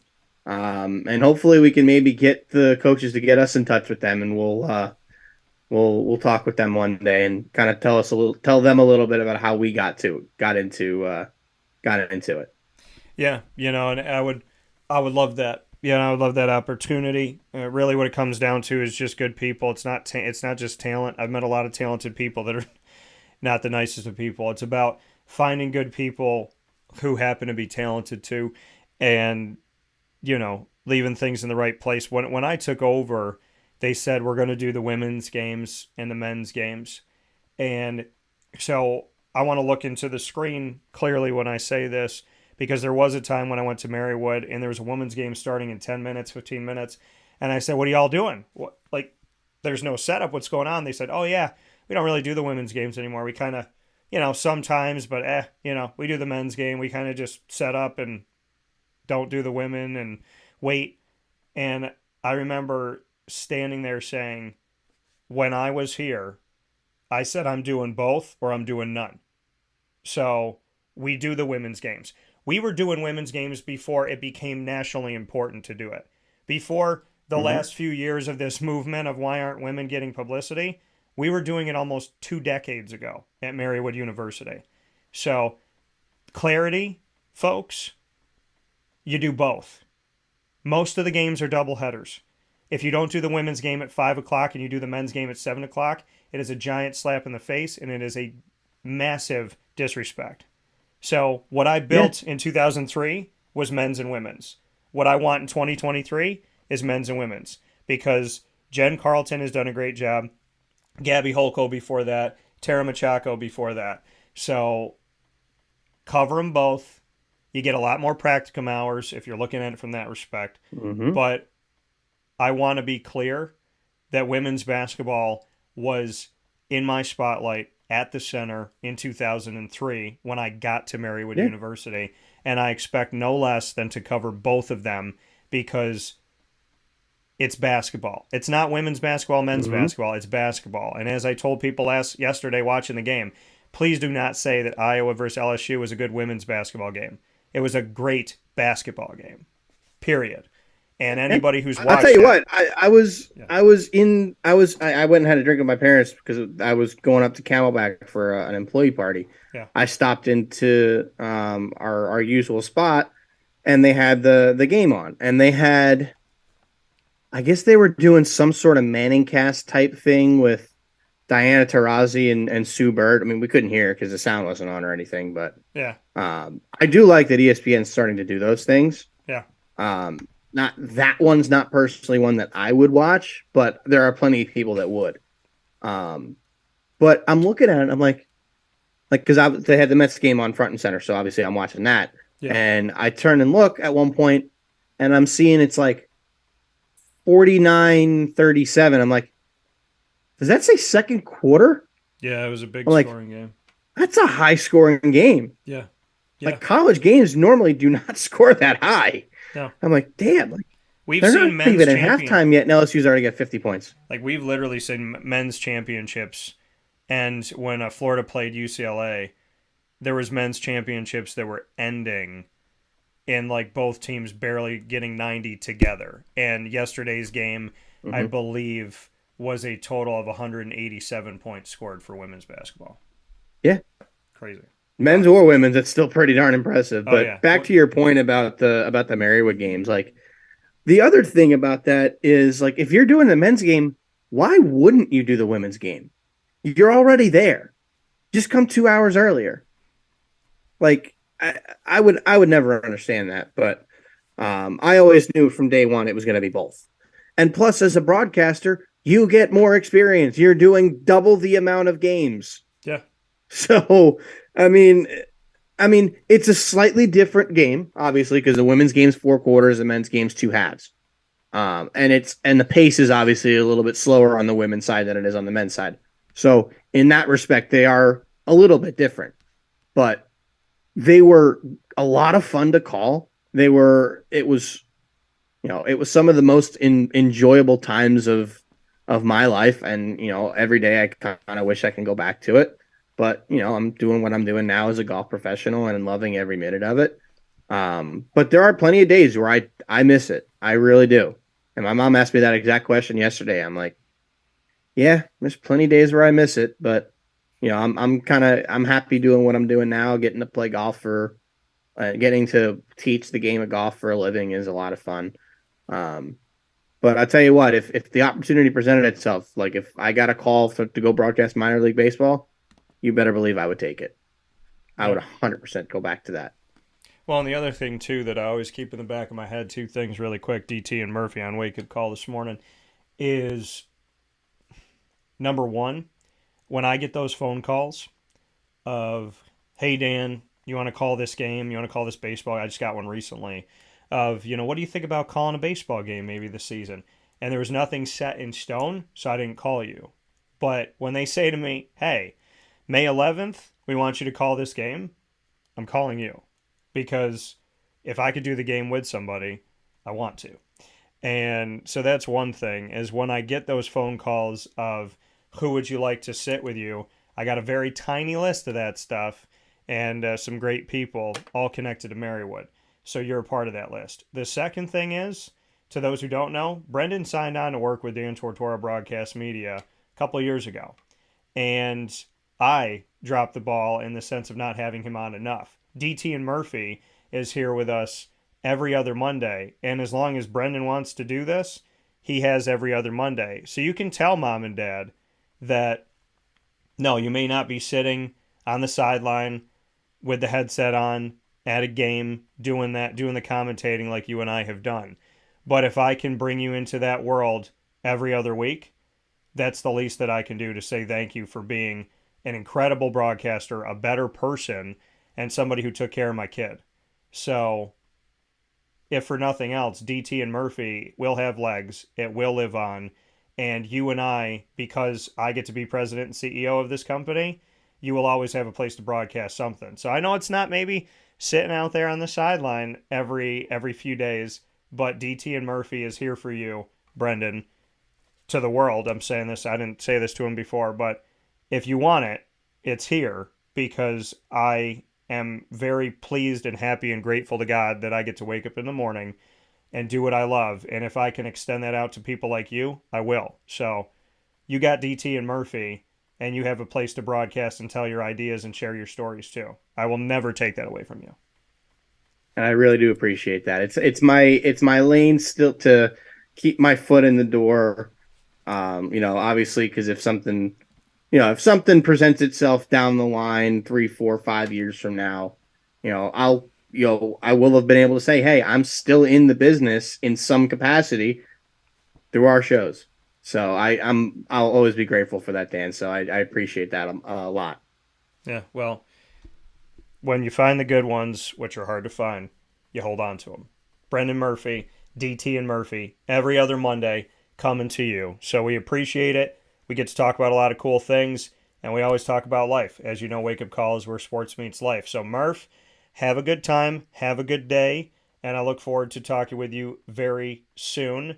And thanks for everything as always, man. I can't thank you enough. I really can't. Of course, DT, appreciate it. And one more time, go UConn. I should have cut the feed. Have a good day, buddy. UConn, I had to say it. I know. And listen, if they win, I'm so happy for the players and Dan Hurley. I just can't wear. There was a girl that I dated we went on 4 dates. I think it was 4. And we went on 4 dates together, and she told me she went to UConn. And I looked at her at one point, and I said, if you ever come to my house to watch a game and you wear anything UConn related, I will not allow you to come into my home. I have rules. Like, if a girl came, because, guys always talk about, oh, if a girl came out in a jersey, that's so sexy. If I was dating a girl and she came out in a UConn jersey, I'd be like, you need to go home. You can't do that with me. Nope. So, yeah. So I don't know what it says about me that we're not dating anymore. There's other reasons. But yeah, reality is I appreciate and respect UConn, but I none of that. I can't. Yeah. So, I'll do it for you. All right, man. Have a good day. You too, man. Take care. That coming from Brendan Murphy one more time here on Wake Up Call with Dan Tortora, where sports meets that thing called life. We look forward to what's coming up. The women's championship is done. The men's championship will be completed tonight. Right after this on Wake Up Call with Dan.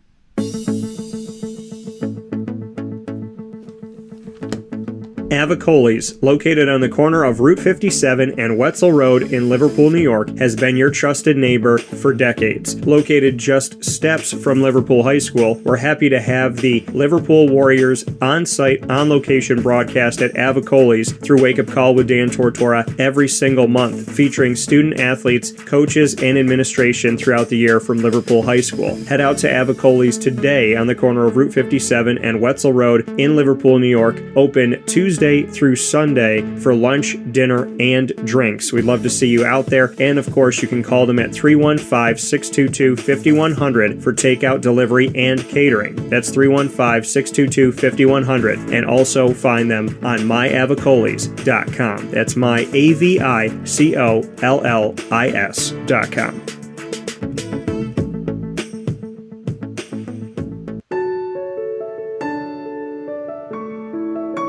Having peace of mind when you're out of town that your furry-loving friend is safe and sound means taking them to Canine Campground, because we all know that when it comes to the love of our pets, it goes well beyond the call of duty to make sure they're safe and sound. Right, Lily? So take a ride to 242 Johnson Street in East Syracuse, New York, and see Canine Campground and where your dog will be staying, in the classic cabin, the executive cabin, the grand cabin, or of course the luxury cabin, because if you know Lily, you know she loves luxury. Now you don't have to wait to the last minute to find a family member or a friend that'll take your dog for a few days. Call Canine Campground at 315-299-4013. That's 315-299-4013. Their drop-off and pickup times are Monday through Sunday. Check K9campground.com for more information. That's the letter K, the number 9, and campground spelled with a K.com. K9campground.com. When you're going out of town, bring your dog to Canine Campground.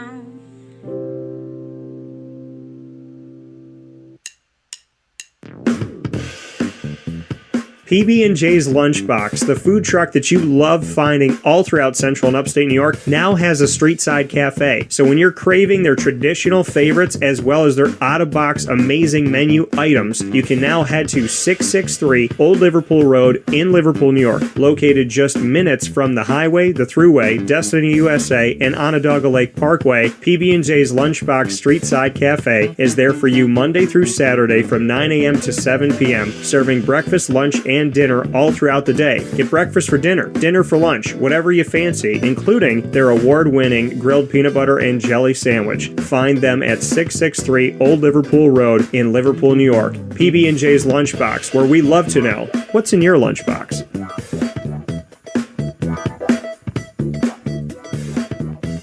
This is a special message from 317 at Montgomery restaurant owner Joel Carpenter. Open Tuesday through Saturday for your dining pleasure on 317 Montgomery Street in Syracuse, New York. We wanted to be a part of the resurgence of Syracuse. We saw a lot of money being put into bringing people back downtown and thought that, we'd like to be a part of that.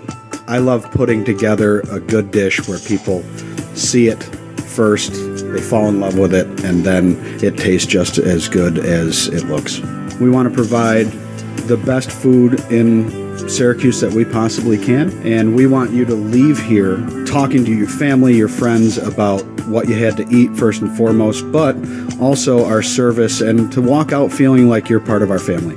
I work out in the front of the house a lot, and I love walking to every single table, asking them how everything is, and people looking at me and smiling and saying, this is the most amazing short rib I've ever had. This is the most amazing filet I've ever had. And Donna is great. Sarah's amazing. Thank you for coming over and talking to us. And them just being truly happy for the experience that they've gotten.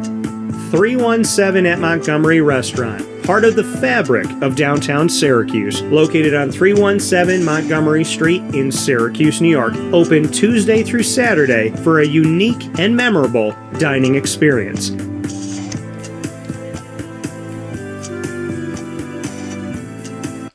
Welcome back here to Wake Up Call with Dan Tortora, inside of the Cafe Kubal Studios, hanging out with you where sports meets that thing called life, and I appreciate you being here with us every Monday through Friday from 9 a.m. to 11 a.m. Eastern Time. I'm sure today we're going to go a little bit over because we went a little bit over with Brendan in Hour 1, and I want to give this gentleman, fellow Marywood alum as well, his due time as I am here with Ross Turetsky, bringing you the drive for many years now, and it's crazy to think of how many years we've done it.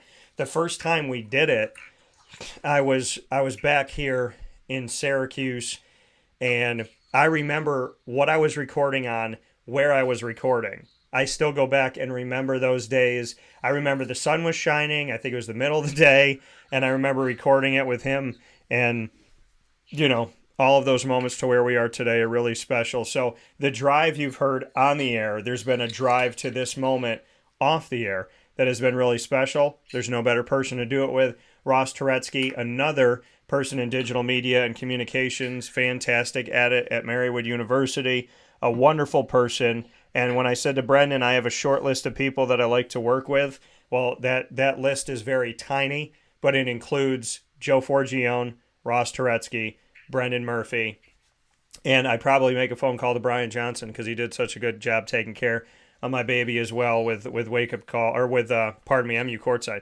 So, and they're all from Marywood. That's the one thing that bonds us all. So, again, Marywood University, go, check it out, look at the digital media and broadcasting, communication arts in general. I went there because of it and the people that are within it, and be more than happy to help them in the future if they ask me to get around it. So with that being said, I am honored, privileged, thankful to have Ross join me once again on the drive.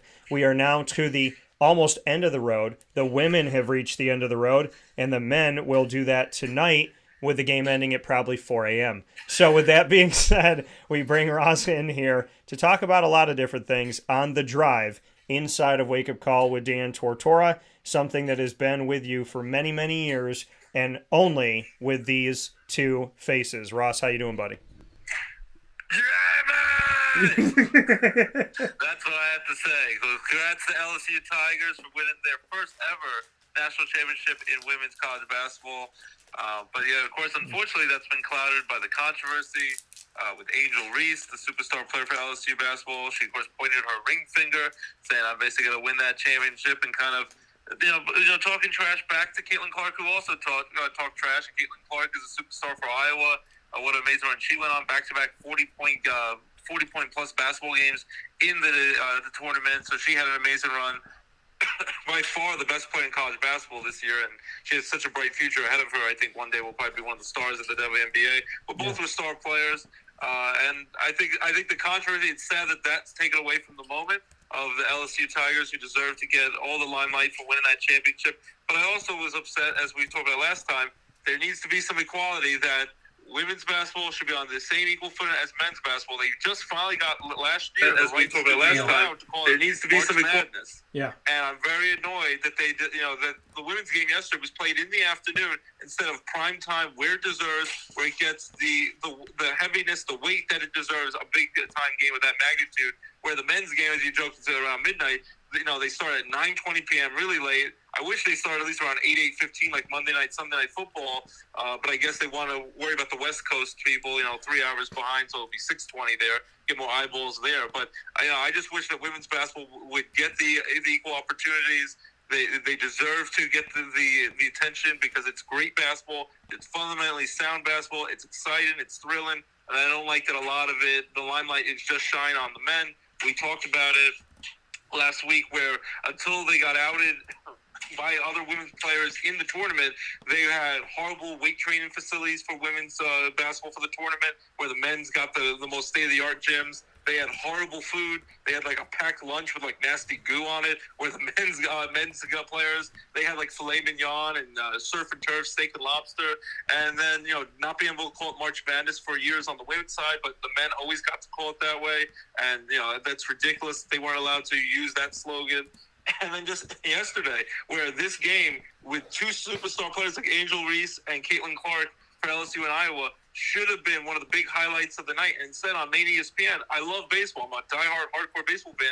They put in prime time Philadelphia Phillies versus Texas Rangers baseball game. Let's be honest, they play 162 games. It doesn't mean that much compared to one winner-take-all single elimination national championship game. Should be the primetime game. You can put the baseball game on in the afternoon because there's, as much as I love baseball, there's 6 more months of regular season baseball. There's only 1 day left of college basketball for women's basketball tonight for men. They should have been the primetime game. But, I got a kick out of some of the trash talking back and forth. I hate that it's become a race issue with people on sides saying that Angel Reese did bad things, Caitlin Clark did bad things. I think they're both superstar basketball players.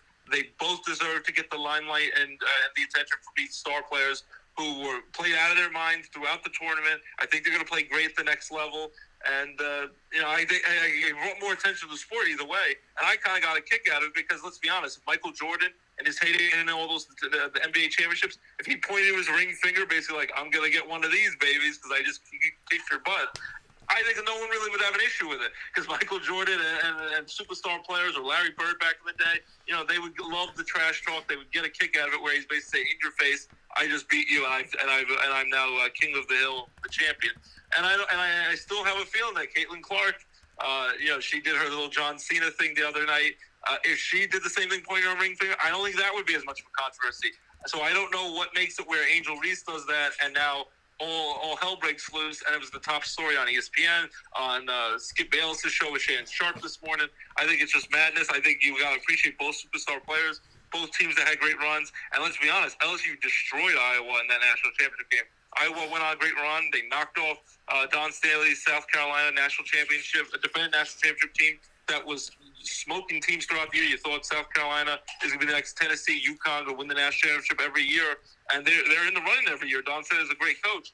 But Iowa went on a great run. But in the end, LSU and Angel Reese, they have all the bragging rights for the next year because they destroyed Iowa. They dismantled them. They deserve to win that national championship. Just like UConn right now going to the national championship game tonight for the men's team, they have destroyed every team they've played basically in this tournament. They just smoked Miami, which with Jim Larrañaga, great coach, great team out of the ACC. And UConn is destroying these teams like they're just random pickup game practices and not elite college basketball teams like they are. So UConn very well might be just like LSU. Hopefully San Diego State keeps it close tonight. They won on that thriller game-winning basket at the buzzer to beat Florida Atlantic in the semifinal and the Final Four on Saturday night. What an amazing game that was. But UConn and LSU, there's many parallels. If they ended up blowing out teams, smoking teams, winning national championship on the men's side, very much the comparison to LSU, who's been doing the same thing on the women's side and did it the other night against Iowa. So let's give the limelight to Angel Reese and the LSU Tigers' first national championship in women's college basketball. Should have been in prime time. It should be about them, not about crazy controversies. And they destroyed Iowa on the court, which is a great team in their own right. LSU deserves to get all the flowers today, as they say, and applauded for what a great tournament and a great run winning that first national title. So Ross bringing up a bunch of topics here in the drive, and I will tackle them as well. I have never been for poor sportsmanship. Now, I think that making it into a race issue, as people make everything into these days, is sad. There are powers that seek to divide us. They're winning. And if you're too stupid to see that, you need to get smart. Beyond that, am I for Caitlin Clark, Angel Reese, if they're black, blue, brown, white, purple, orange, turquoise? No, it doesn't matter. Keep your respect. Have some playful stuff. But I thought it was distasteful. I thought it was not appropriate. And I don't think that you should do it. That has nothing to do with race. on this show. I don't know what other people think. I can't speak for them. But this has... Yeah. Because it looks real bad, and I'm not saying that you should take what they have to say with much of a grain of salt, but you hear like Keith Olbermann and some of these other media people who get into a very nasty commentary about Angel Reese and get into like the commentary that goes into stereotypes and kind of racist conversation where it should never have gotten to that point. And I don't understand why they had no issue with Caitlin Clark with her showboating, but somehow Angel Reese does it. Well, you know, it's horrible, it's distasteful, it's disgusting, and then that's why it gets so racing, because then you're like, what's the difference between Angel Reese and Caitlin Clark? And it becomes a race thing, because it shouldn't be. They're both great basketball players, and I do get disgusted and upset when I see commentators, they use the commentary, and they decide to pick and choose who they root for and root against, and they seem to be annoyed at Angel Reese, who happens to be African-American, and Caitlin Clark, whatever she does as a white basketball player, it's totally okay, and they're not offended by it. So I am disgusted by when commentators go after one person, and when someone else from the other race does it, it's okay, and they only have an issue with the one person. Well, that's why it gets to a racist conversation. Well, and the thing is, it needs to be called both ways. People that are a certain color that are not the color of Caitlin Clark that want to rip on her, and, you know, whatever. And then people, this is what it comes down to, okay? Again, take color away. Take it away, because if you're okay with Caitlin Clark's trash talk and not with Angel Reese, or you're okay with Angel Reese and not with Caitlin Clark, you've shown your colors. The reality of it all is, do I believe that people trash talk? Yeah. Do I believe that Gary Payton, you know, Michael Jordan, Scottie Pippen, Dennis Rodman, you know, and so on and so forth, Ronnie Cycli. I mean, yeah, there's people out there that are going to trash talk. They're going to say things. They're going to do things. I get that. I think it takes away from the game when you're a jerk to the other team. And by the way, when you point to a ring finger, like I got the ring, you don't, regardless of color, background, nationality, and all this other crap that has nothing to do with basketball, when you do that, that is literal. I'm a peaceful man. I am a peaceful man. But I don't care what color you are or what side of the tracks or where you came from. If I just lost a championship and you're staring me down pointing to your ring finger, everything inside of me would want to have a problem with you. And so, you know, do I think that Caitlin, Angel, and whoever else need to kind of check themselves? 100%. But this has nothing to do with race, folks. In my book, I know everybody wants to make it about race. You can't buy a cereal box because it's about race. You can't go to the store and get something that color or that color because it's about race. Everything's about race. For God's sakes, M&M's is about women. Men can't buy M&M's. I don't even know what's going on in life anymore. But the reality of... A lot of it's about ratings, buddy. I think in the end that's what it happens, because instead of an exciting, wholesome story that LSU wins their first national title, it makes more excitement for their audience members, and they think it will draw more eyeballs and more advertising dollars and millions of dollars if we talk about a hot button issue rather than talk about a wholesome story about, oh, that's great that they won a championship. They don't think that's exciting enough, where I think a lot of fans would be excited to talk about that. They want to talk about a hot button issue, make it a controversy, because that adds revenue and it gets more people to the screen. So I think, you know, the people like say, oh, there's no such thing as bad publicity. You know, it's okay to be infamous. You don't have to be famous. You can at least be infamous, be known. My brother likes to say that. He's a little crazy. But I think that's the unfortunate, you know, that it takes away from it. And people, and I think the people who make those decisions, the higher ups for these TV stations and media outlets, that's why they want to talk about it, because it gets more people to the screen, and they don't really care if it causes damage and if it's degrading to people. That's why it turns into this, it's just disgusting that it turned into this when it should be a great moment. This was two great athletes, and this was like for women's basketball back in the day in 1979 when you had Magic Johnson and Larry Bird back when they faced off the national title game, and then who would have thought just a few years later they would play each other almost every year for the NBA championship with the Celtics and Lakers. It was a great new rivalry. Maybe Caitlin Clark and Angel Reese will go to the WNBA and dominate, and they'll be great rivals for years to come, for the next decade plus, and they'll face off for championships just like they did in college basketball, and it could be the next Magic Johnson, Larry Bird for women's basketball, and I think that'd be a great thing. Let's talk about that rather than something that's going to divide people, when I always say we're more alike than we are different, and let's embrace the differences. Let's embrace what we have together, and let's not fight and hurt each other over stupid things like this. And let's be one. And I want us to unite. And I hate them when they find things to divide people. And, I totally agree. If you're going to have a problem with one person showboating, I'm not all for showboating. I want people to be respectful. I got a chuckle as an athlete and a competitor. I wish I had the guts, or as I would growing up in a Jewish household, we call chutzpah, to point to a ring finger and wave it in their face, in your face, I have it, you don't. I'd never have the guts to do that. I was always too shy to do that, even if I was dominating someone in a contest, in a basketball game, a baseball game, whatever it is. But as much as I wish that I could do that, and I got a chuckle out of it as a competitor, I think it's cool that in the moment to do that.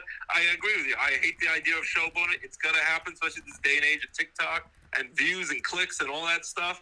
But I just hate that it goes from that, where it could be just silly, point to the ring. I do my little John Cena thing. There's silly things that really shouldn't really hurt anyone. They're just being goofing around. I know old school people don't like the showboating and being cocky. But then it turns into something very nasty and disgusting. So that's what it's just disappointing that the excitement and the moment, a lot of it's getting taken away because of this. I wish it would. I wish we could just enjoy a nice moment. And I would hope that these two competitors could be rivals and respect each other and make the women's basketball exciting for the next decade plus, facing off against each other. Yeah. So listen. So is it wrong to gloat? That's up to people's opinions. Do I like when people act like the other coach in Mighty Ducks? No. I don't like that. I don't appreciate. Heart to heart for a moment, want to just experience. That's my listen. There's a part of me. You would want to have fun with it, and would love to kind of just goof around and say, "I beat you, I'm better." But this is the nasty and hurt it. No, this is the thing. If I won a championship, and I turned around and I went like that with my finger to my ring, in the moment I'd be smirking, thinking oh, I'm really cool. I'm feeling it. Adrenaline. This is awesome. And then if I saw it back on TV, I'd think about my parents. I'd think about my parents. I'd feel like I was a dick. And then I would probably publicly apologize for it. So, that's the thing. But I think it's a normal reaction. I think that's totally normal. Yeah. In the moment, you let it get the best of you. You're having fun. You goof around. And then hopefully at the end you apologize to each other. And both star athletes can just shake hands and agree to say that, it was a heck of a championship game, and we respect each other. No ill feelings towards one another. Yeah, so that's the thing, is you would hope that at the end of the day, Caitlin and Angel can shake hands outside of the moment, form a friendship, form a bond. But the real thing, so let me get back to where I was. So the real thing about all this to me is they're both tremendous players. And Caitlin Clark's 8 made threes in an NCAA women's basketball championship game are the most ever. Her 180-plus points are the most ever scored by any player in an NCAA tournament on the women's side. On Angel Reese's side, her 34 double-doubles, getting her 34th in the national championship game, are the most ever double-doubles recorded in a single season for anyone to ever play the women's Division I basketball game. So you have Angel's history in double-doubles, you have Caitlin's history in total points, Caitlin's history in three-pointers made, Caitlin's history in back-to-back 40-point games, which has not ever happened in the NCAA tournament for women's basketball. Then you have 2 teams advancing to the national championship that have never been there in LSU and Iowa. Then you have LSU winning their first ever championship, and Kim Mulkey now becoming a champion 4 times, which puts her only behind Pat Summitt's 8 and Gina Auriemma's 11. So she is now 3rd all-time. She is not tied for 3rd anymore. She is 3rd all-time. So there was so much history made by these 2 teams individually and collectively that's where I want to focus our energy. LSU and Iowa made incredible history. There was no UConn in the championship. There was no South Carolina in the championship. It was rocking. It was awesome. It was amazing. By the way, even when Dawn Staley loses, I still love her. And so I do want to make a note of that because I just love hearing her speak. But to all of the coaches, to all of the student athletes, to all of the teams, to the fans that showed up, to the events that were. I mean, literally, the value of watching the game, the way that the games were played, the excitement of the games, the back and forth of these teams, the runs that the teams made, everything. Caitlin Clark, the way she hits a three and how she can shoot it, really, at all different angles, every which way. LSU making runs, the inside play. I mean, I want to shout out, my Lord, I got to shout out Jasmine Carson coming in with almost no points, and she has 21 in the first half for LSU. This game was one of the greatest basketball games I've ever seen played. This run was one of the greatest runs I've seen. Like the Final Four, the championship game, and even before that, this women's basketball season is not a good women's basketball season. It is a great, wait for it, it is a great basketball season. Not a great women's season, a great basketball season. This championship was great basketball. It wasn't good women's basketball. It was great basketball. I would have liked it if it was men, women, turtles, donkeys, don't care. I was happy to see this game played the way that it was played because these two teams wanted it. They wanted it the whole time. They wanted it all 4 quarters. There was so much fight in this, and nobody was giving up, and nobody was giving in, and people were passionate. This was one of the best basketball games I've seen played in a long time. So with all that history that we should be talking about, this being one of the greatest basketball games that I've ever seen played since I've started watching basketball, since I was born, to now, the other storyline that Ross brought up that I would love to talk with you guys about is why in Sam hell was this game on at 3:30 in the mother friggin' afternoon? This was a 3:30 game. So, and I know you have something to say. So, championship game. Right. This is ridiculous. A men's game would never be in the afternoon, and why is the women's game not given the same credit? So, it's not fair. Yeah, so let me, and the thing is, if you're in Dallas, by the way, which is where it was played, it was at 2:30. So think about this, folks. I really want you to think about this.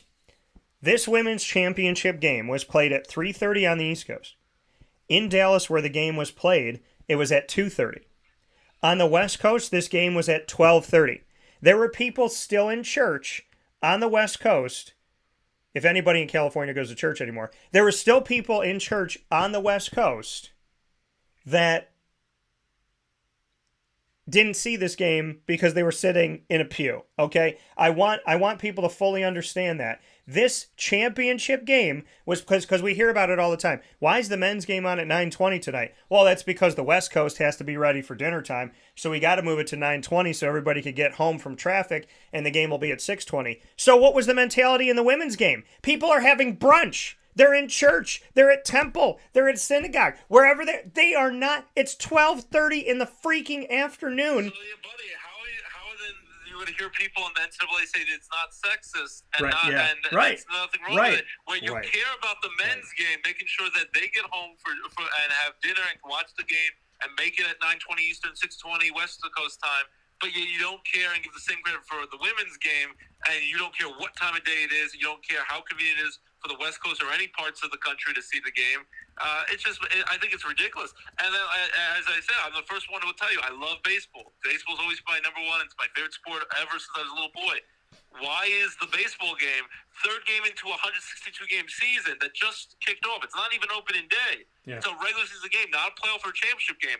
It's not like you're having to compete with championship game basketball, championship game baseball. Why is the third game of a 162-game baseball season between the Texas Rangers and Philadelphia Phillies, why is that played in prime time in Texas, mind you? And then why is in college basketball championship game for the women's national championship game in Texas played in the afternoon, but the men's game for a random Major League Baseball regular season game being given the primetime slot and not the women's championship game? It's not fair, and it would never happen in the men's game. And somehow no one seems to really be bothered by it. And I just discussed it as a girl dad. I am passionate about it. That women and men deserve to have equal opportunities, and it's ridiculous if they don't, because it's sexist and it's not right. And I want my daughter to know that she can be anything in this world she wants to be. She could be like president of the United States. She could run a company. She could play in the major leagues, be the first female Major League Baseball player. She could do whatever she puts her mind to if she works hard enough. And she deserves to know that, and she deserves that right. And it's disgusting that they're not given the same opportunities on the women's side. And the men's side, they would never stand for it. But women's basketball, there's so many people who seem to be cool with them not getting equal treatment. I mean, So to get back to that and to get back to that point, as we're talking about here on Wake Up Call with Dan Tortora inside of the Cafe Kubal Studios, and the drive with Ross Turetsky happening here and for many years on the show. That's, 12:30 on the West Coast, because normally the complaint, folks, the complaint is typically that you have to hold a game on the East Coast and make people wait on the East Coast because you're preparing the West Coast, right? The West Coast has to get home. The West Coast has to be able to watch it. The West Coast. That's what we hear all the time, right? The West Coast has to be in front of their television when the game goes off, so we're not going to have the game go off at this time because we need to wait for the West Coast. And that was not a thought when it came to the women's basketball championship, because it makes no sense as the women's basketball championship. To have this game at 12:30 on the West Coast is ridiculous. People are not watching it. Some people are, but, you think about it from the sheer, even if somebody wants to watch it, they have to drive home. They're getting out of church. They're getting out of temple. They're getting out of brunch. They're getting out of breakfast. They're not watching this game. And, because they're not home to watch the game. And I think that's the ridiculousness of all of this, is how can you have a game at 12:30 on the West Coast? How can you have a game at 3:30 on the East Coast? And 2:30 to the people that were sitting in Dallas. That game was at 2:30 for those people in the middle of the day. Now, I have a problem with both games. I think the women's game was 5 hours too early, and I think the men's game is an hour too late. And so, to me, both of these games should have been played in prime time at 8 o'clock. It should have been Sunday at 8 and Monday at 8. That's how I look at it, because it's a normal time. 8 o'clock is a normal time. People are home. They've eaten dinner. They've winded down. Kids are doing their homework. Whatever. But 8 o'clock is a normal time. And so to say that we've made so many strides for women, but their game is at 3:30 in the afternoon and 12:30 on the West Coast, when you really hear that, because 3:30 sounds bad, but when you hear 12:30 on the West Coast, it sounds worse. To the women, that was wrong. And to the men tonight, it's way too late. Because I know a lot of people that are going to say, Dan, I'll watch the game in the first. My dad, I'll watch the first half, Daniel. But it's going to be 10:30. I'm going to go to bed. I'm not going to stay up until midnight to watch the end of this game. Now, San Diego State fans, they'll stay up. And it's good that the game's at 9:20, because to them it's 6:20. So it's great for San Diego State. It's late for UConn on the East Coast. But UConn fans will stay up, and San Diego State fans will stay up, and people like Ross and I will stay up. Yeah. A lot of fans, whether it be middle-aged, older people, or even really young kids, where they could grow the game of basketball to watch the game, they're going to have most people watch maybe the first half, and then they're going to doze off in the second half before they ever get to see who cuts the nets down and is the new champion. So that's the sad thing. Is I always complain about this with baseball, with the World Series, that they're not put at really decent times that the average fan, whether it be young or old, can really stay up and watch the whole thing. In a way, I kind of like how the Super Bowl is done. The Super Bowl starts at 6:30, and by 10 o'clock, even with all the commercials and the extended halftime where we had Rihanna this year doing all the cool songs, by 10 o'clock, the latest, it's done. Sometimes before 10 o'clock, they have crowned the champion. You get to see who won. They're going to Disneyland, and then they cut on to the next show. They get big ratings right after the Super Bowl. So the Super Bowl and the NFL has it done right. They put it on at 6:30. And I know it's like 3:30 on the West Coast. They put it on at a decent time where everyone can watch it, and even young kids can watch it and go to bed knowing who's the champion. Where in college basketball, you might get to watch a few minutes if you're a kid. If you're the average person has to go to work early in the morning, you'll be lucky to get past the first half. So it's just unfair. You would wish that they would get that opportunity to grow the game, instead of be a lot of people dozing off on their couches tonight trying to stay up watching the game. Yeah. So I think it's wrong for both. I think the women's game, the disparity. See, this is the thing. The disparity between men's and women's basketball is in full display with the game being at 3:30, because I know that, I'll tell people, I'm watching the game, and then most people think it's at 8 o'clock. So, you tell somebody, I'm watching the women's game on Sunday, and then they'll see you at like 5 o'clock and they'll be like, "When's the game start?" And I'm like, "Oh, it's over." I mean, it already happened. I mean, it's about done. So, I think that's ridiculous with the sun shining outside that the game is on. But that's my opinion. That's my opinion. Those are my thoughts. I think it's wrong. Ross has echoed those sentiments that the women's game should never be played in the middle of the day, and let alone basically almost the morning on the West Coast. Who wants to watch a championship game in the morning? So that to me is highly wrong, and it's disrespectful, and the disparity is great. On the men's side of it, it's just bad scheduling. This isn't on the men's side of it. It's not a total disrespect for the sport. It's just bad scheduling. It's too late. The game's going to end at midnight, and you're going to try to do interviews after the game. Yeah, so I'm gonna be up until 12:30. I'm gonna be up until 12:30 at least. So that's something that I don't like and that I don't appreciate. So listen, there's a lot of great things on the drive. There's a lot of awesome things to talk about. Like I said, stop talking about Angel and Caitlin and what they did with their hands and their fingers and their toes and their ankles, and let's talk about what they did historically. Angel Reese, personal history. Caitlin Clark, personal history. Iowa, team history.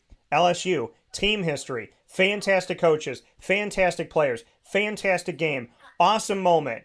Glued from cover to cover for me. Loved it, watched it, appreciated it. I was texting my friends. A lot of them are women's basketball D1 coaches or on D1 staffs, or they've been coaches in different levels of women's basketball. Loved our conversation. Loved talking about it. Loved connecting with each other. So let's talk, at least on Wake Up Call, about the fantastic history that was made, the wonderful game that was played, and the fact that the only thing wrong with the Iowa LSU game is that it was played in the middle of the day. There was nothing wrong with the game. There was something wrong with the time. And I would like to think if ESPN's going to make all this effort now to show all these games, the least ESPN could do is make the game be, 6 o'clock or something, where we can actually have dinner while we watch the game and not have brunch. I would love that. I definitely agree with you. I just think it's ridiculous. Again, why is a regular season baseball game being played in prime time in Texas, and in Texas the championship game being played in the afternoon? And nobody cares. It's the third game of the season. Who the hell cares? Even me who loves it, even a Philly fan or a diehard Texas Ranger fan watching the game for their team, they don't necessarily care when it's the third game of the season. Yeah. Even opening day would be better. It's not even opening day. It's not a playoff game. It's third game of the season. There's 159 more of these. There's one basketball game left. It's ridiculous. I do want to talk about with the men's side, though. Tonight's going to be, as long as he stays with this plan, legendary broadcaster Jim Nance's last game calling college basketball, at least in the Final Four national championship game. He's been doing this, I think, since the year I was born in 1986, so it's almost 37 years later. His legendary announcer partner for years, Billy Packer, passed away earlier in the year, but he's been doing it for so long. He's supposedly going to step away. He's still going to call NFL games for CBS. Maybe he'll still call some college basketball. I know he's going to do the Masters golf tour in Augusta, Georgia this week. But such a legendary voice. And on CBS, he's going to call tonight's game, 9:20 p.m. on CBS, San Diego State, the team that no one thought had a chance to win, won on that buzzer beater against Florida Atlantic to get to the championship game against UConn, which is the heavy favorite tonight. And he will be calling his last game. So it's going to be kind of bittersweet. It's great to hear Jim Nance's voice. He has just a very common voice during parts of the game for basketball or for football or for golf. But then when he needs to, he ramps up the excitement and the emotion and really captures the moment. So that will be a little bit weird because he's been part of my life and my childhood and now my adulthood for so long. And you'll get to still hear him for football and golf, but it'll be weird not to have him call a big Final Four championship game anymore. And I think Ian Eagle, who's also a great broadcaster, broadcasts for the Nets, Brooklyn Nets, and does a lot of games for NFL on CBS. He will be taking over for his spot for the NCAA tournament starting next year. But I did want to mention that. It's going to be a little bit weird that no more Jim Nance hear his great broadcast calls that he's been doing for almost 4 decades. So that's going to be a little weird to hear tonight. But I do want to congrats to LSU and Iowa. Congrats to LSU on a winning that national championship for women. And then I'm excited for tonight's men's game. Let's talk about something positive. If you're rooting for the underdog like I am, the Rocky and Rudies of the world, Rudy. Florida Atlantic, I, of course, was loving it. I wanted them to find a way to shock the world and win it all. But San Diego State, I hope that they can find a way to keep the game close. Not let UConn, who's been steamrolling, blowing out every team they faced in the tournament, not let that happen to them tonight. Keep a game close. Let's not have another debacle like in college football where Georgia destroyed the small TCU school and won by a record margin of 58 points in the championship game. I hope it's a close, fun, exciting game tonight. And we'll have the one shining moment song from Luther Vandross, and it's gonna be exciting times. So I'm just hoping San Diego State keeps the game close. UConn, I'm still gonna if my pick is UConn. I had them beat Florida Atlantic in the championship game when we did it last week. I think Florida Atlantic. I think they had a great run. I think San Diego State will keep the game relatively close, but I think in the end UConn will pull away, and I'm gonna have them win. I'll go with 72-60. I'll have them win by 12 points, but I think it will be closer than we think. I think San Diego State's going to keep the game close tonight, but then UConn will pull away at the end, and they'll be cutting down the nets and get back to prominence in Connecticut. And Jim Calhoun won all those national titles. Gino Auriemma in women's basketball for UConn, and I think they're going to be winning another national title tonight, UConn. But as someone who wants to see chaos and wants to see upsets and the whole world implode, like the Joker, you just want to watch the world burn. I would love to see San Diego State, a big Cinderella team, not have their glass slipper shatter at midnight, and I'd love to see them win it all and win the national title and just blow people's minds, because it'd be great to see. And what a great run they've been on as a 5 seed. No one really thought they'd get this far. They've had some close calls in the tournament where you thought they were going to fall short and get knocked out. They were able to beat one of the top seeds in Alabama in this tournament, and then for that thrilling game at a buzzer beater to knock off the other Cinderella, Florida Atlantic. What a wild game that was on Saturday night. I would love to see them pull off the upset. I think they have a slight chance to do it. I think they'll keep the game close up until the last few minutes, but I think UConn's going to pull away at the end, and they will be winning the national title tonight. But I just hope for a great game. I don't want crazy, insane controversy. I don't want the refs. We were talking about it off air. We don't want the refs to be the story of why a team won the game tonight. You want the refs to make fair calls throughout the game, but not be the reason or the story behind who wins or loses tonight's game. Kind of like when we had other games in the tournament, where the refs took too much power and called too many fouls, ticky-tack fouls, or didn't call fouls when they should, or even in the Super Bowl, where they basically gave the Chiefs the Super Bowl at the very end with the Eagles and Jalen Hurts could have maybe came back, when they called that very ticky-tack holding penalty off Juju Smith-Schuster. So, and that just gave Kansas City the Super Bowl and didn't give Jalen Hurts a chance to have a threat and call back in. I just want the refs to stay out of the close moments, call it fair, not be the reason why a team wins or loses tonight. I want an exciting game. I want it to be close. I'd love the Cinderella team to win it all tonight. But in the end, I'm going with UConn. I hope it's a great game, and I'd love to hear your thoughts, buddy. And I think first and foremost, with everything we've gotten to say about women's basketball, we might be one of the broadcasts that talked about women's basketball more than anybody. So that's a good thing. Maybe I think that should be the normal thing. Maybe we talk about women and men's college basketball. Maybe Ross and I should be hired to call the next game. So, but by the way, I do want to say this. I want to say it because it's something that had to do with the game, but wasn't in the game itself. Rebecca Lobo is one of the best people to listen to from commentator to commentator. Like, I started my career commentating NCAA men's and women's basketball games. I loved listening to Rebecca Lobo to the point where, like, I would seek out games that she's commentating. So I just want to give her a shout out because she was awesome. She's one of my favorite players in the WNBA. But to see her history, and she played for UConn back in the day. I remember she was a star player in the '90s for Gino Auriemma on those championship teams. Was a great player in the WNBA. I think played for the New York Liberty. But yeah, she not everyone can do that. It's not, that. It's not an easy job. No. And not every former athlete, the quote-unquote, they'll call jocks, the former players, can transition from a great player or even a mediocre player to a sound broadcaster. At best, some of them do a mediocre job. Just like we don't know when Tom Brady is supposedly next year is going to shift to broadcast for football games for Fox. He might have been the greatest football player of all time. We don't know if he's going to be decent, horrible, or amazing as a broadcaster. You have no idea until they get into the booth and you see what they have to offer, and they have to do it consistently for a few years until you really know that they're legit and they can do the job. So that's even more special. Rebecca Lobo was a dominant superstar player, and she went from that, where she can now be a broadcaster and do an amazing job and be a superstar broadcaster, which is very hard to transition to, and it's very hard to be able to relate to the average player when you were a star player. That's why a lot of superstar players aren't always the greatest of coaches. They're not always the greatest of announcers because they have a hard time relating to anyone who is not as great as they are. Michael Jordan probably would not be a great broadcaster because he'd probably be making jokes and saying, why is that guy garbage? Can't make that shot, when I would have made that shot blindfolded. So I think that's even more amazing that she's such a great basketball player, and she's also such a great broadcaster who can relate to the last player off the bench and the star of your team. So I agree. I think she does a great job, and I like her sometimes. I've heard her call games with Ryan Rucco, who does some games for the Yes Network with the Yankees and the Nets. Ryan Rucco does a great job calling women's college basketball and does a great job. And he's a younger person like us. I think he's about 36 years old from Fordham University, and he calls games play-by-play very well. And Rebecca Lobo is the star announcer as well. Yeah, so I just want to give a shout-out to the commentating of it because normally I have to block out the commentating of certain games because people are homers for somebody and it gets annoying and ridiculous to listen to. But listening to these games, it was just great basketball talk. Awesome conversation. Holly Rowe, too. Holly, and you could tell, the players and the coaches respect Holly and they like Holly.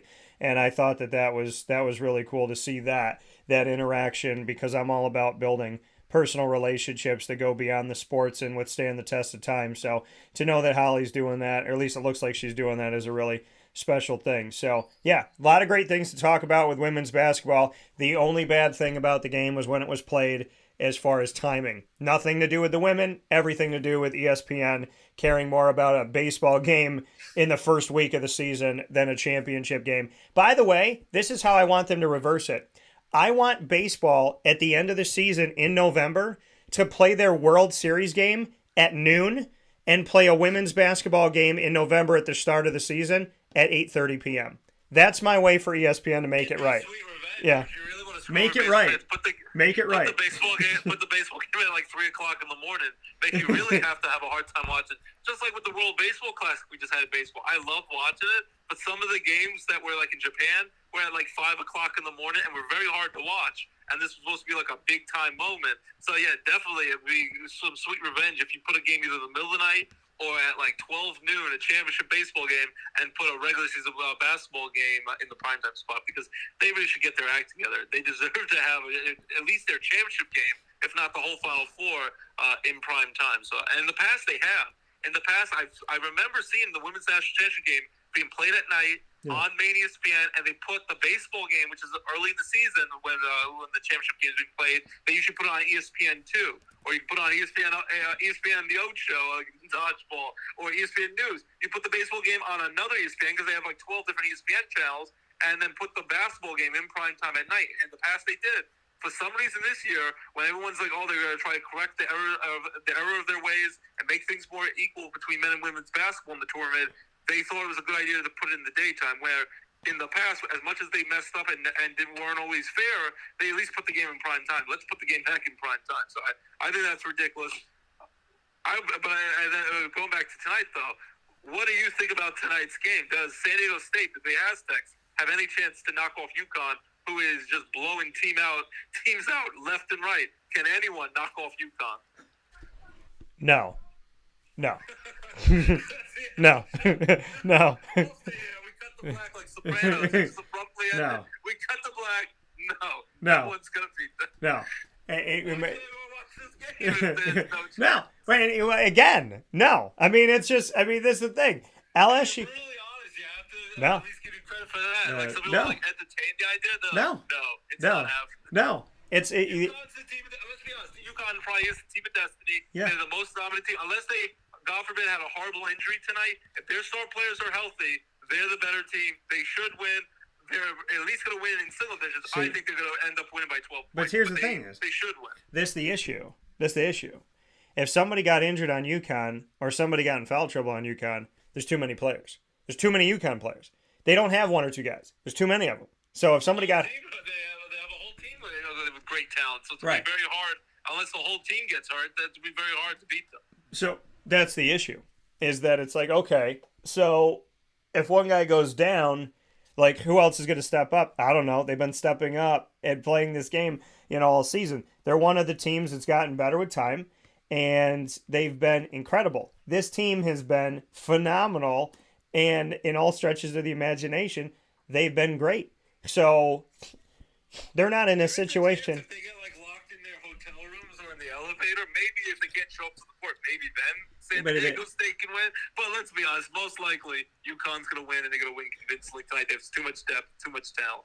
Let's talk about the reality of it all, okay? Dan Hurley, you hear that accent when he talks. You don't mess with that. You hear that, you get it, you get that New York City. You don't mess with that. So I think I love it. That's what I grew up with, that New York accent. I love it. And this is what I'll tell you, okay?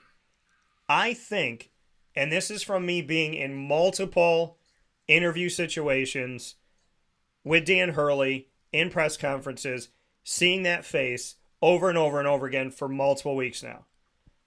I think Dan Hurley knows that he's going to win this championship. I think he knows that. I think he knows his team is better, and I'm not trying to disrespect San Diego State at all, because I like Brian Dutcher and I like the team, and I like the fact that I've got to chronicle them and interview them and be around them for the majority of this tournament as well. I have spent a lot of time with both of these teams doing interviews, so I love that. And a rope, getting to talk to him and what he had to say about his team. And listen, the Mountain West, it's not just San Diego State. San Diego State has never been to the Final Four. They've never been to the championship. They've never won a championship. So they've already gotten 2 out of those 3. The Mountain West Conference has never sent a single team, be it San Diego State or anybody who's ever been in the Mountain West, never made it to the Final Four and never made it to the championship game. So the Mountain West and San Diego State are being represented in a way this year that has never happened before in the Final Four or in the championship game. With that being said, UConn, as much as I think San Diego State's a good team, I got to say the Butler did it at the end of it. Shout out to him for that. So, great shot. I didn't know he was going to get the shot off. It looked like he was going to run out of time. It's a weird place to be in because they took they tried to go to the basket. They had a guy blocking them. Didn't really get a good shot. I don't even think that the guy that tried to, put it up for FAU could even see what was going on there. He puts the shot up, nothing. There's 7 seconds left. They get the ball. They come down the court. Butler gets it in the corner. Butler's dribbling. You can't get close to him because you can't foul him because you're up by 1. So you can't foul, but you have to play him tight. He played off him a little. The guy Butler looked like he didn't even know how much time was left on the clock. He dribbled one way. He dribbled back to the left after going right. And I'm thinking, oh my God, I was on the phone with my dad. I said, he's going to run out of time. And then all of a sudden he stops, he elevates, and the guy had given him enough space, and he cashed in, and it was a nice shot. It was a mid-range shot. It was a good shot. It fell. And listen, all the credit goes to San Diego State. I respect them. I would love it if they won a championship. I don't think anybody had this happening unless you're a San Diego State fan. So I would love to see the Aztecs win this title. I want them to do it because they've never done it before, and I'm all about, this happening. I just think UConn is a better team. UConn now, and I want to go back to the Gonzaga game because I was catching some flack at the beginning of this broadcast. I didn't say that Gonzaga was going to beat UConn, but you got to be but this is the thing. You got to be a freaking moron to think. You got to be a dumb human, okay? A very dumb person. And it's like, Dan, it's PC 2023. You can't say dumb. Some people are dumb. Okay? Some people are very dumb. You've been in public. You've seen dumb people. You've looked at a person and gone, how did they get out of bed this morning, put their pants on, and find their way here? Because they're stupid. And one of the things that is very, very, very stupid to say is that Gonzaga's game wasn't forever altered by the fact that Drew Timme had 3 fouls in the first 15 seconds of the game. Drew Timme cannot be in foul trouble in the first half of a game. Right, it changes the entire game. I'm not saying UConn wouldn't have won. I'm not saying that. But they would have won by 12 or they would have won by 5. They wouldn't have won by 20 plus.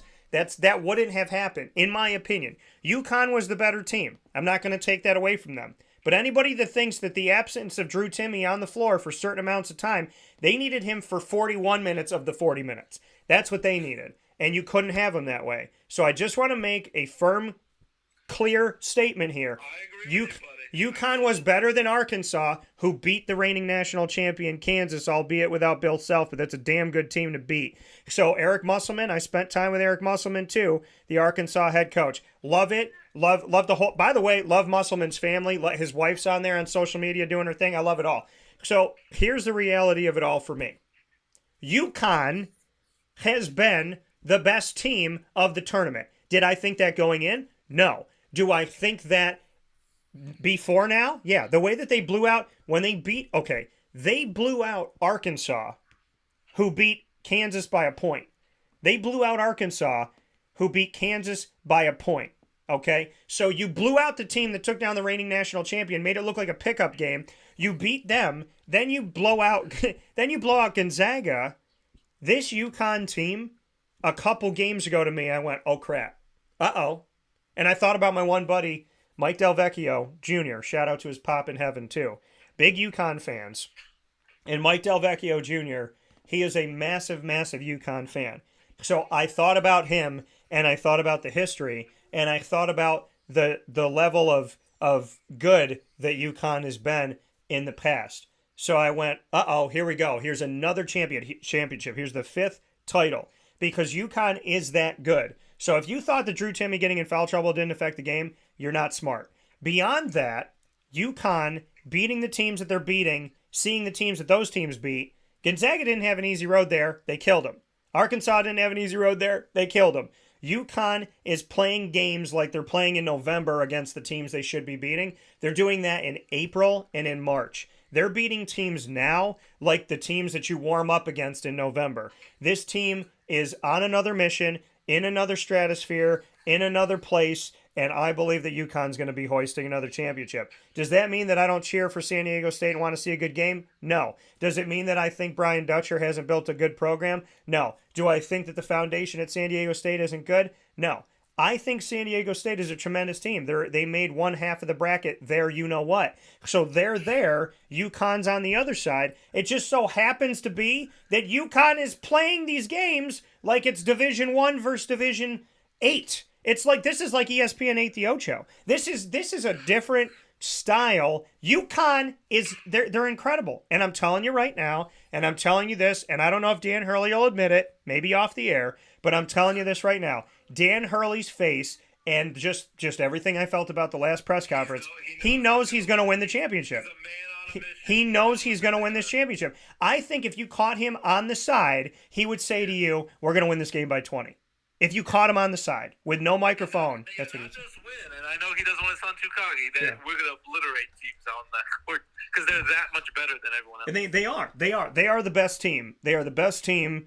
And what did I say? I said I wanted FAU Miami, but I would not be surprised if it's UConn. I said that over and over and over again. Then I had a dream a couple days before the Final Four game.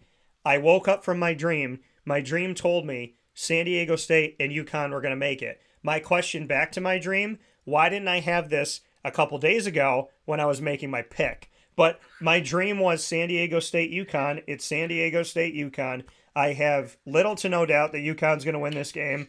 I would love to see San Diego State win the game, but listen, Dan Hurley and this team are on a mission.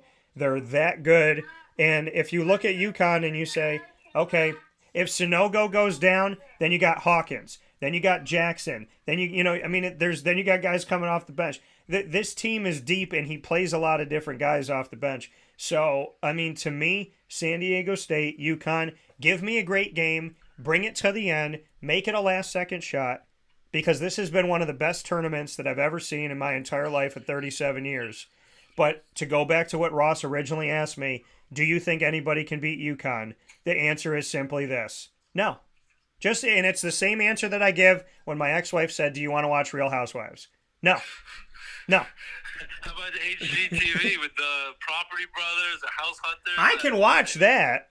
After a while, it's like I can't watch anymore because we all know the twist. They find asbestos, they find leaky pipes, and then it's going to cost the homeowner thousands of dollars they claim they don't have. And then I love when they're like, well, what's your budget for the house? $1.5 million. And they say, what do you do for a living? I'm a teacher. I'm a teacher. I work at McDonald's, and I might, I deliver newspapers. I'm like, you can't afford a $1.5 million house. So it's unrealistic. It's crazy, the show. And every show, the middle of the show, there's always a twist. There's always, they find asbestos, they find something that they cost a fortune to fix, and by the end of the episode, it's all better, and they all are laughing about it. They were able to come up with the extra funds to afford the renovations to fix it up. How much money do you have? We have $105,000. How much is the house you want? $1.5 million. And at the end of the show, it's like everything worked out. They negotiated on the kitchen, and they got the house. Where did they find $900,000? This is my thing, and this is what I say every show, Ross. Somebody in that family sells drugs. Somebody does. That's what he tells me I'm being too pessimistic. I'm like, who is selling crystal meth? Are they on Breaking Bad? Are they Walter White running from the law? Are they Heisenberg? Who is selling the drugs in that family? You know what they do? What do they do to make this money? You know what they do? They come to arson and coke. That's what they do. They come to the bank of arson and coke. That is how they do it. Full circle of believe in arson and coke. And hey, he was at the Yankees season opening day against the Giants on Thursday. They had a guy who was trolling the Giants wearing his arson judge jersey to tease all the Giants who thought they were going to get Aaron Judge this offseason. So we're gonna take a step aside here on the drive with Ross Turetsky inside of Wake Up Call with Dan Tortora. When we come back, Ross and I have talked to you about the tournament. We're about to talk to you about something that I did over this weekend that Ross is going to be really proud of, and he doesn't fully know what it is. So you'll find out when he finds out right after this on Wake Up Call with Dan Tortora. And I can promise you, it's not that I watched the Kardashians. I'm scared. I'm very scared what's going to come out of your mouth next. Not the Kardashians. Not the Kardashians. We'll talk about it right after this.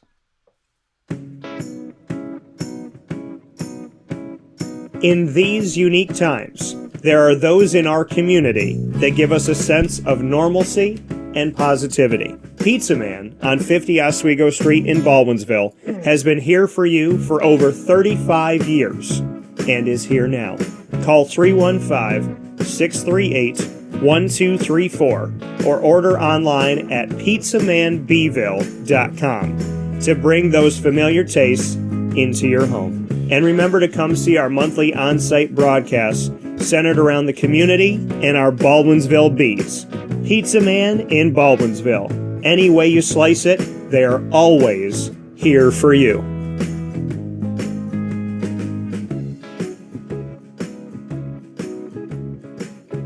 This is Jimmer Sikowski, owner-operator of Chick-fil-A Cicero, 7916 Brewerton Road in Cicero, right in front of the Home Depot. I had a deep feeling that God wanted me to do something bigger with my life and to help people, help others. I kept putting Chick-fil-A in my life, and I realized as I was going through the franchise selection process that positively impacting the lives of others was really core to what we do here at Chick-fil-A. First of all, it starts with the food. The food is brought in fresh daily. We bring in local produce. We prepare to order in the kitchen. We hand bread our chicken. We hand spin our milkshakes. It's great food. It doesn't taste like fast food. I think the second thing is the way people feel when they come in a Chick-fil-A restaurant. It's different. We try to treat people with intentional kindness here, which is very different and deeper than good customer service. And so I think it feels remarkable for most people to come in a Chick-fil-A restaurant. And then lastly, the impact that we try to have in the community is very different. It's a big part of the expectation of every operator of a Chick-fil-A restaurant is that they're actively engaged in their community, they're a leader in the community, and they're making a difference. When they realize that what we're striving to do is to shine a little light in their life, that's a very, very different experience than you will have at any other quick service restaurant. And it's that remarkable experience that I think people will emotionally connect with.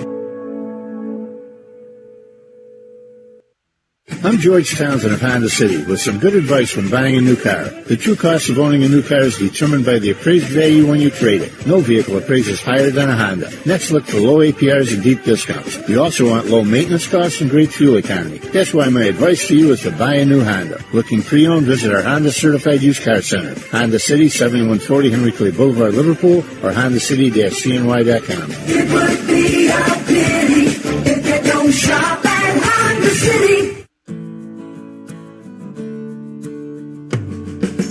Our corporate purpose at Chick-fil-A is to glorify God by being faithful stewards of all that's entrusted to us and to positively influence all those who come in contact with Chick-fil-A. And what became increasingly clear from our success in Cicero is that people love Chick-fil-A. And also I think we recognized that, we had a great opportunity to grow the brand and grow our platform. I felt incredibly grateful when I was selected to be a Chick-fil-A operator. I think what it's meant for me, what I've come to realize on a very deep level is that this is a calling for me. It's not a career. It's not a job. The Lord called me to be a Chick-fil-A operator and to use these restaurants to glorify Him and to positively influence other people. I'm blessed. I'm very blessed. Head to Chick-fil-A Clay on 3974 State Route 31 in Liverpool, New York. Welcome back here to Wake Up Call with Dan Tortora inside of the Cafe Kubal studios, hanging out with you where sports meets that thing called life. Appreciate you being here with us every Monday through Friday from 9 a.m. to 11 a.m. Eastern Time.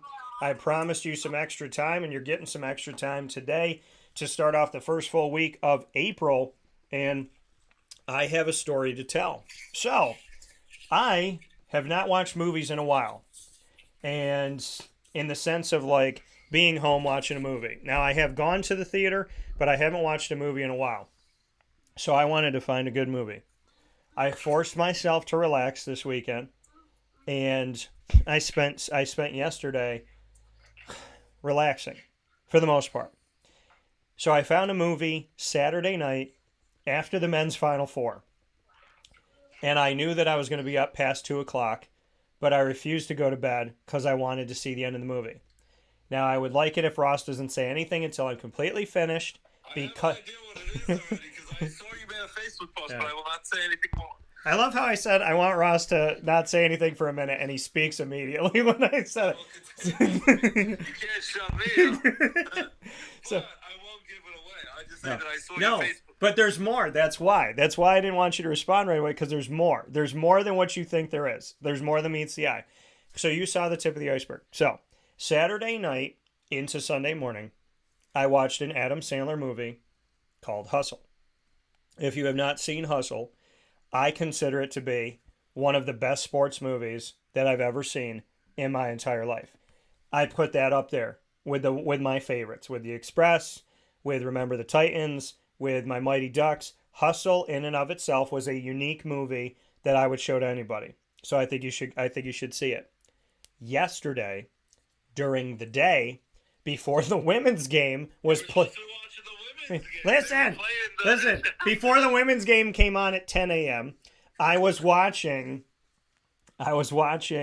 another Adam Sandler movie. Oh, don't tell me it's Jack and Jill or something. Really no. But by the way, my grandmother liked Jack and Jill, and I was like, really, Grandma? But I love Adam Sandler. I think he's hilarious. But let's be honest, some of his movies that they trash on critics I love, but some of them are total garbage. So the movie that I was watching before the women's game, then I stopped it so I could watch the women's game, and then, went back to it, is Sandy Wexler. And then where Adam Sandler plays an agent in Hollywood. Yeah. So I watched that. By the way, had no idea that Jennifer Hudson was in it. She's fantastic. So that was really good. And then last night, I watched Reign Over Me with Don Cheadle. And that movie's amazing. I watched it with Don Cheadle and Adam Sandler, and I cried. So I wanted Ross to know, and for you all to know, that I spent a weekend with Adam Sandler movies, all serious roles, all incredible roles, all wonderful roles, and that was provoked by one thing. Adam Sandler won the Mark Twain Award. And when he won the Mark Twain Award and was in D.C. to accept it, I heard his speech. I watched his speech. I also watched the speeches of his friends, the incredible people that we have all come to know that he just knows as Rob or Chris or Dana and so on. So I was moved by the fact that I hope that one day my friends and I get to do an event like that. And because of the person that Adam Sandler is, and because of the things he said, and because of his genuine love for his wife and his daughters and his friends, I felt moved to support him. And I went back and watched not one, not two, but 3 movies. So I want my good friend, one of my best friends, my buddy Ross, to know, because I know he's a big Adam Sandler fan, that I spent a weekend watching Adam Sandler movies truly and only because his relationship with his friends when he won that award and they spoke and he spoke was something that I only hope to celebrate with you someday. It's humbling. I love that, and I know you posted talk more about Facebook posts. You talked about the Mark Twain Prize he won, and they kind of had a playful roast of Adam Sandler, his buddies Rob Schneider, Chris Rock, Dana Carvey, all those hilarious comedians, and they're amazing in their own right. But it's just incredible. As much as some people will love Adam Sandler's comedies or trash them, some of them are great, some of them are bad. And then, as you said, he does some great dramatic roles and great serious roles. He's great in everything. Another movie that I don't know if you've seen it, but it's also sports related, but it's also with like sports gambling and gangster world. It came out in 2019, right before the pandemic. Uncut Gems. Yeah, I tried to watch it last night, and it was on one of the apps that I just so happen to not have with all the ones I do have.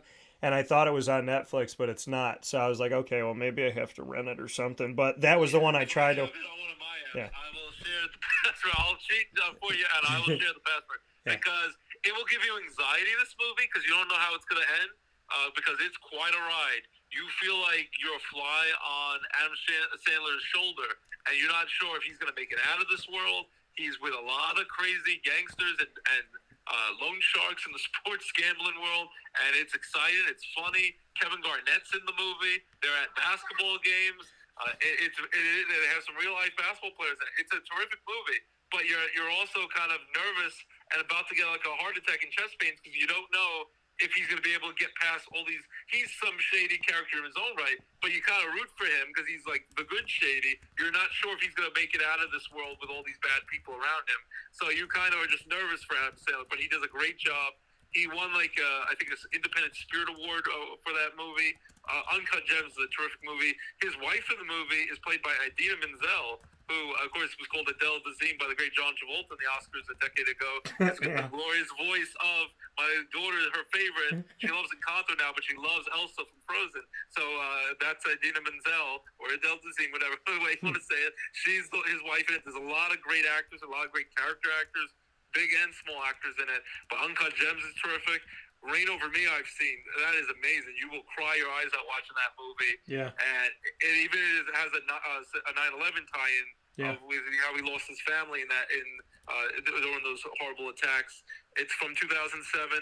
It's heartbreaking, the movie, but also it's uplifting. The friendship where he reconnects with his buddy from dental school all these years later with Don Cheadle and Adam Sandler. They have great chemistry. You believe they're best buddies in the movie. Even Liv Tyler from Armageddon, and she's going to return her role in the Marvel world from the Incredible Hulk movie. She's in the movie as well, Liv Tyler. It's a great movie. Reign Over Me is terrific. Sandy Wexler is terrific. I enjoy that with Jennifer Hudson and Adam Sandler. And I agree. I came out last summer in June. Hustle, and LeBron James is one of the producers behind it. It is a terrific movie. He won, I think, a Screen Actor. Well, he was nominated for a Screen Actor Guild Award, and then one of his buddies, Chris Rock, who has a hilarious new stand-up comedy special, addresses the whole Will Smith smack thing at the Oscars a year ago. He even says, cursed out the Oscars, like, F them, because they refuse, even when he's in a great movie, to nominate Adam Sandler for an Oscar, even when he deserves it, because I think a lot of them don't want to be associated with him, because he's done some great movies, some great comedies, and also some very stupid bad comedies. And they think his movies are too silly and not worthy of an Oscar. Some of his roles he's worthy of. Hustle, he was terrific in Hustle, just like he was a great Uncut Gems. But that's an inspirational movie where he finds this guy out of nowhere, and he helps him through the ups and downs to try and make it in the NBA. and he's a basketball coach for the Philadelphia 76ers. He's a scouting agent. Queen Latifah's in the movie. And the guy who's in the movie, that Bo guy, he actually has played in the NBA. I think he recently got cut from a team, but he was playing for your Toronto Raptors. Yeah, he played for the Raptors. Yeah. And that it was a terrific movie. I couldn't recommend it more to anyone out there. I agree with you. Hustle is just one of those inspirational movies, kind of like a Rocky movie, but for basketball. That is a terrific movie. So I'm very glad you got to see some great Adam Sandler movies. You didn't watch Jack and Jill or some of the crappy ones to ruin your weekend. And he deserves the credit, whether it be comedies or dramatic roles. When he's in a good movie, he's terrific in it, whether it be serious or funny movies. And I would love to one day, whether it be at the end of our lives or middle age or whatever, to have like a funny roast with just people you care about who are just cracking jokes, and they're just your family, they're your buddies. And as I said last week, you've already won. We give you the advice to these college basketball players in the Final Four. You found your forever family. You have a bond forever, and they have that bond forever. They met each other as young adults, and they're best buddies, and you can feel that friendship and that love. And they're very much an extension of his family that is blood related. They're pretty much as close to blood related as possible. They're actually maybe even more important sometimes because they're his chosen family, where they've chosen to become blood brothers and best friends forever. So I love that, and I love the sentiment behind it. Yeah, me too. And that's why I brought it up here on today's broadcast of Wake Up Call with Dan Tortora, because of that family, because of that connection, because of that love, and that, it's special. It's something different, and it's something really great. The family that chooses you and that you choose. So, and I hope one day, they probably will never do it because whatever, but because they always end up nominating and giving trophies to movies that, like, I don't even know anybody that's ever seen the movie. But I hope one day that Chris Rock is hosting the Oscars the day that Adam Sandler finally gets one.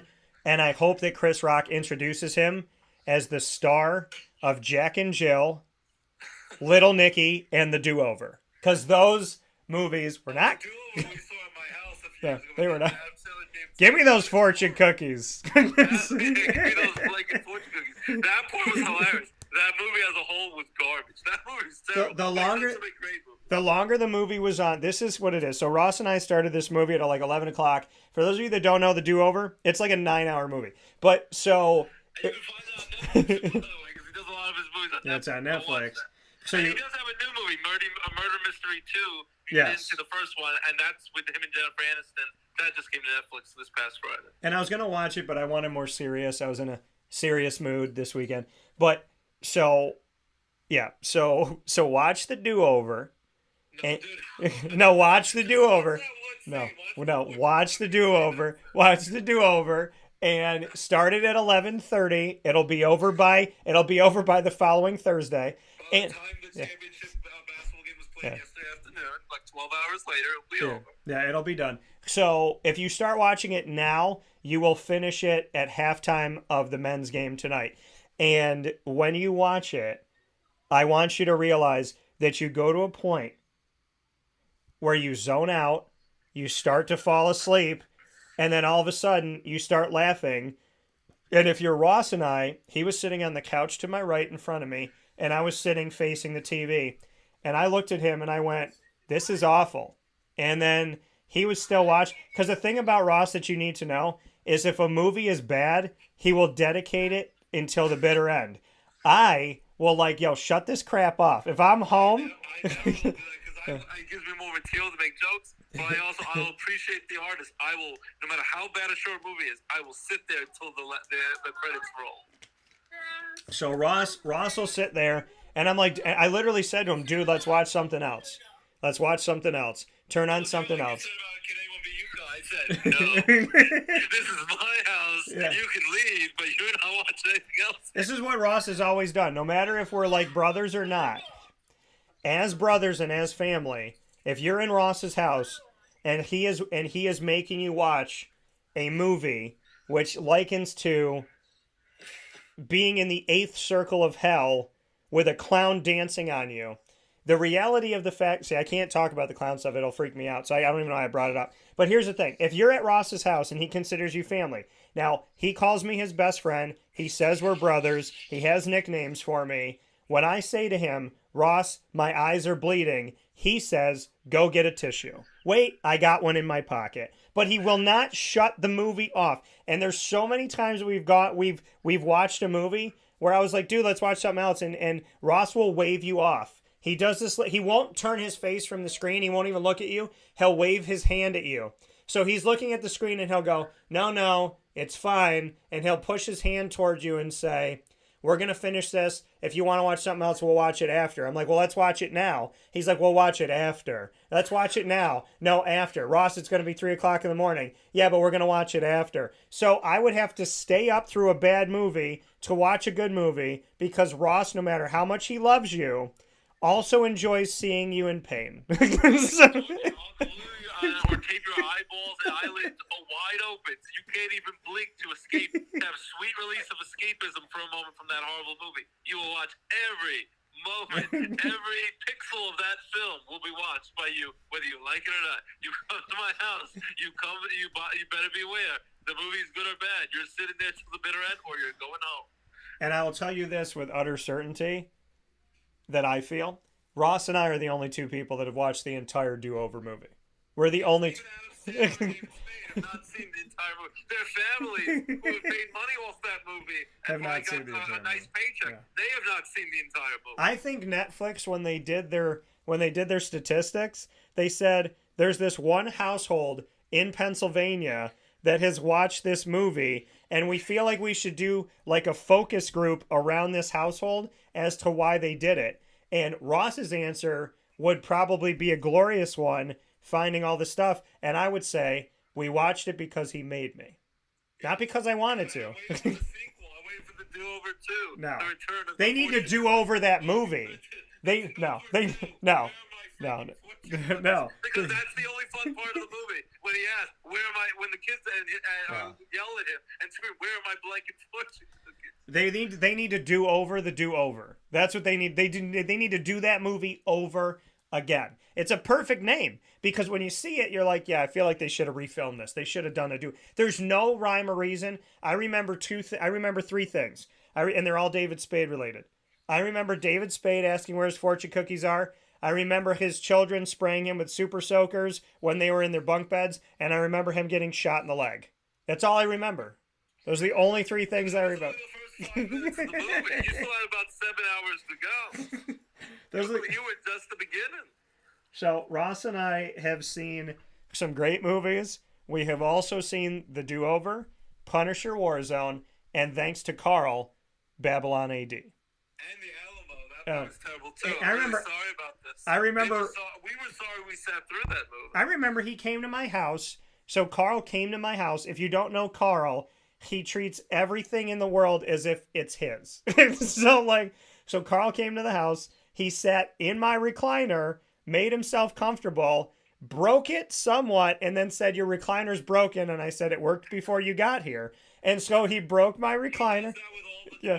When he does visit my house, which is very rare, he will break every single toilet seat. And he's like, I don't know what happened. It must have happened out of thin air. I'm like, no, it was fine, but it was not even jiggling or wiggling. You broke it the second you sat on it, and then I replaced it. The next time you come over, you broke it again, and you continue to do it. I'm going to just give him a big invoice saying, you owe me this amount of money. It's going to be thousands of dollars for how many toilet seats he's broken in his lifetime.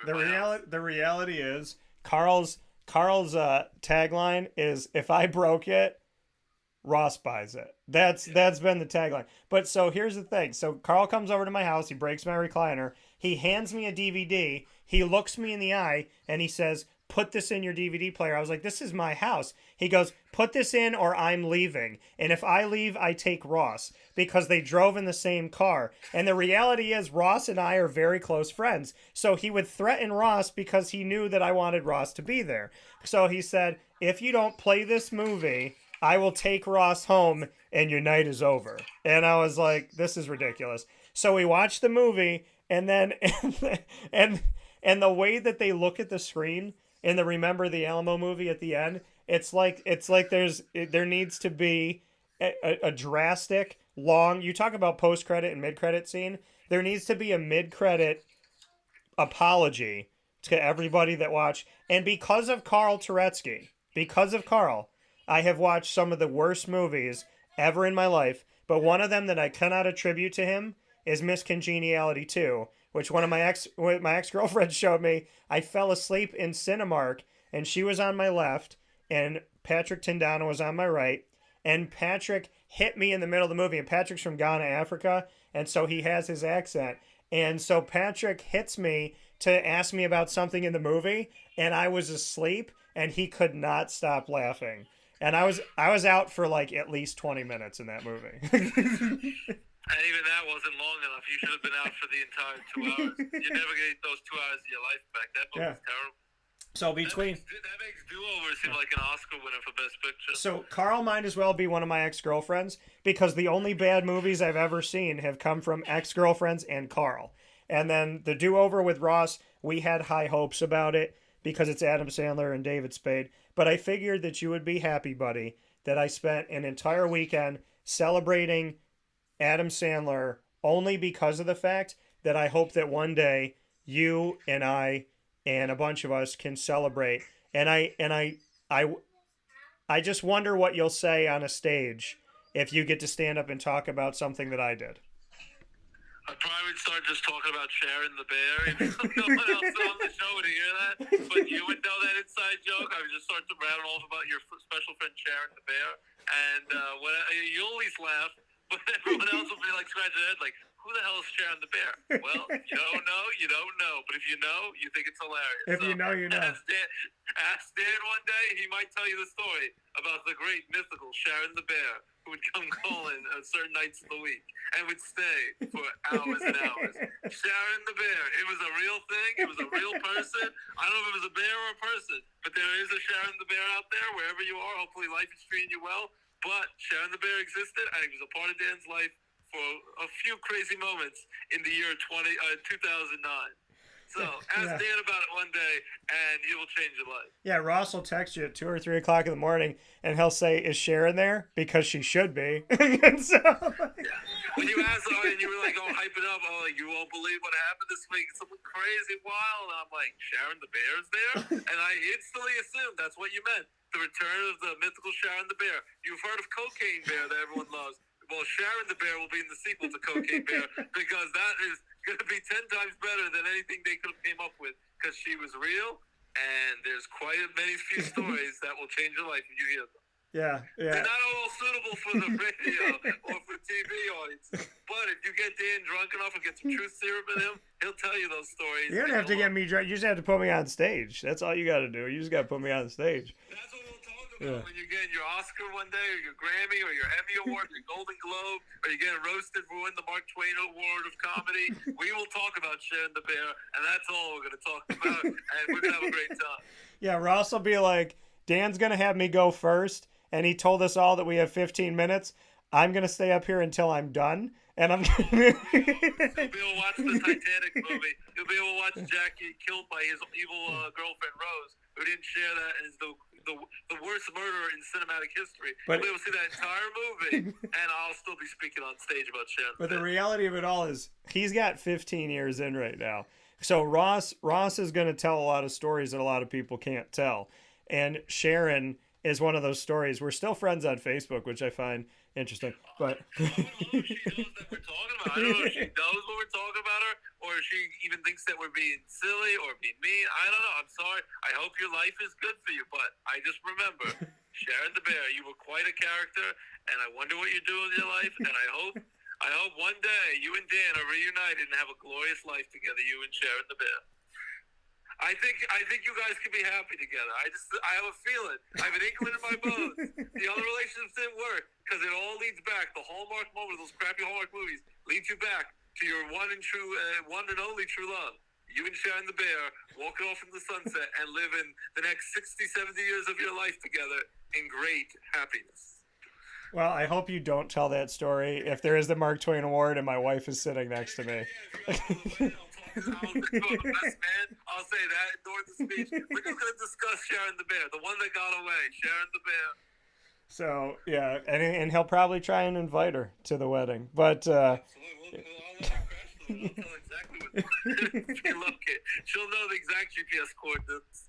See, just remember, payback's a you know what, and I got some tricks up my sleeve. But with that being said, Hey, go for it. I'm on like 3 hours of sleep because every night my son wakes me up in the middle of the night. Whatever you can do, go for it. I'm half asleep right now. It's been great talking with you, but I don't know. I'm half delirious. I don't know if what I just said over these last couple of hours, but hopefully it was entertaining.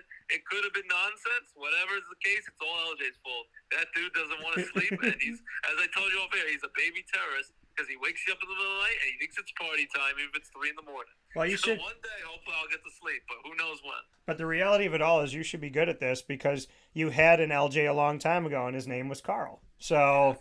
And he's been replaced now by LJ. Who knows what the next one will be down the road? I'm sure there'll always be an LJ or Carl. someone who will wake me up in the middle of the night. Carl. And so, yeah, Carl, I hope you're listening. We love you. So with that being said, Ross Turetsky, The Drive, we're happy to be here with you guys.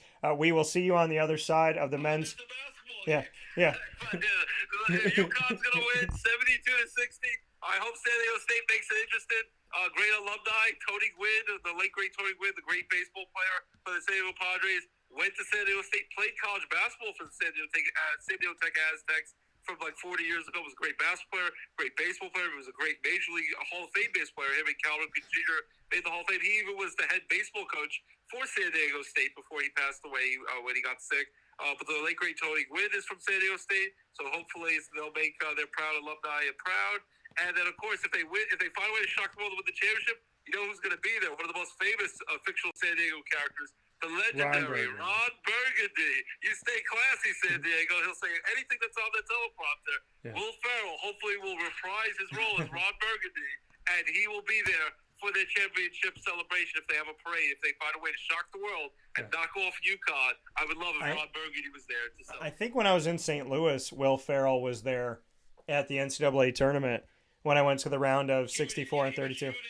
He was shooting Ackerman too. Him and Paul Rudd. He was, which is we just came full circle in that conversation.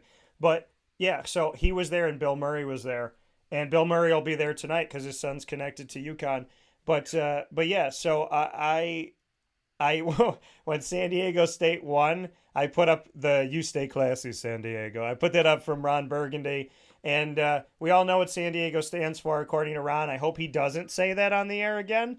And that's all I can say. Whale shared the bit. That's all. So with that being said, I hope that Ron shows up tonight, and I hope that San Diego stays classy, and I hope we have a great game. Ross and I will see you on the other side of it at 4 a.m. With that being said, Ross, thank you for your time. And as always, buddy, I love you and I appreciate you. Yeah, absolutely. It's a pleasure.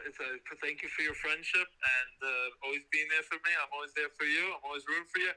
Have a great time watching the championship game. Congrats, LSU Tigers, for winning the championship game for women's basketball yesterday. Yeah. Have a great game tonight. Hopefully it's exciting. Have some great post-game interviews with all the coaches and players for San Diego State and UConn.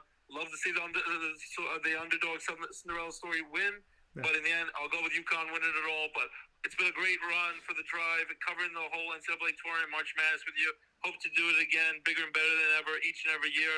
And I love you, buddy. Very excited baseball's back, but I'm also excited that we get to do the Drive with college basketball. Jamie!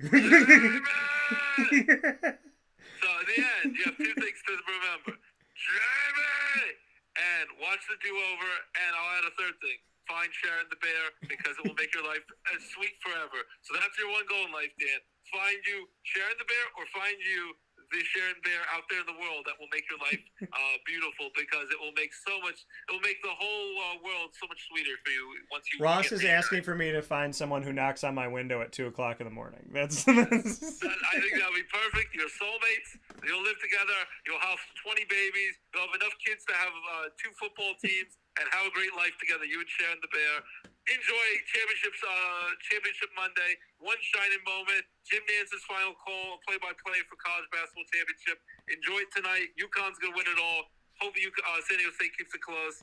And thanks for having me on, buddy. And Jamie. Yeah, we're going with UConn in this one. I hope it's a great game, and I'll talk with you soon, buddy. Thanks, appreciate it. Bye-bye. Take care.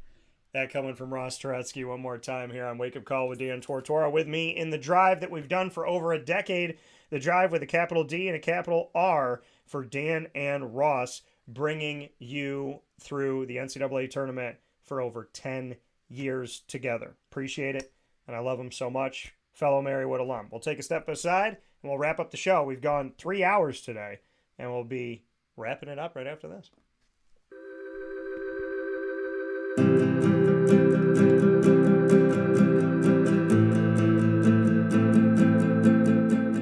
Cafe Cabal offers same-day local delivery of our products, offering no delivery charge for Onondaga County.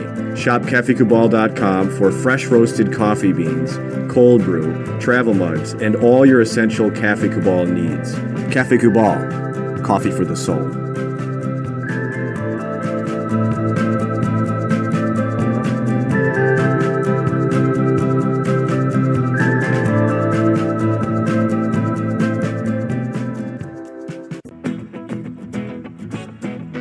This is Amy from Mother's Cupboard, home of the whole frittata. We are open daily 6 a.m. to 1:30 p.m. For takeout orders, call 315-432-0942 and tune in to Wake Up Call with Dan Tortora for our monthly food challenge and try our Wake Up Call signature menu item available 7 days a week. Here at Mother's Cupboard, we are Central New York, and it's our honor to serve you.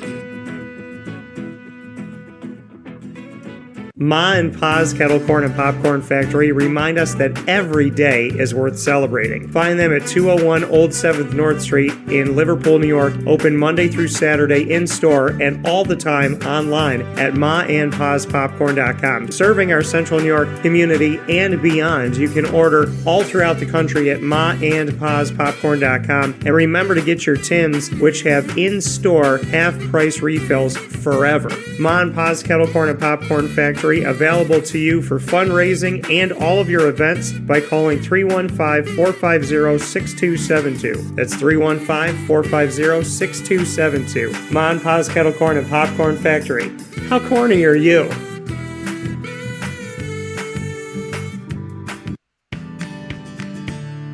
Witty Wicks Candles and Gift Shop, Township 5 Camillus, where you will find handcrafted all-natural soy wax candles over 60 cents to freshen up your home. We carry a wide range of locally made items, Salsa Q's, Syracuse Salt, and Chocolate Pizza Company, to name a few. Let our knowledgeable staff help choose unique gifts and keepsakes for any occasion. Gifts for family and friends, and maybe a little something for yourself. Witty Wicks Candles and Gift Shop, Township 5 Camillus.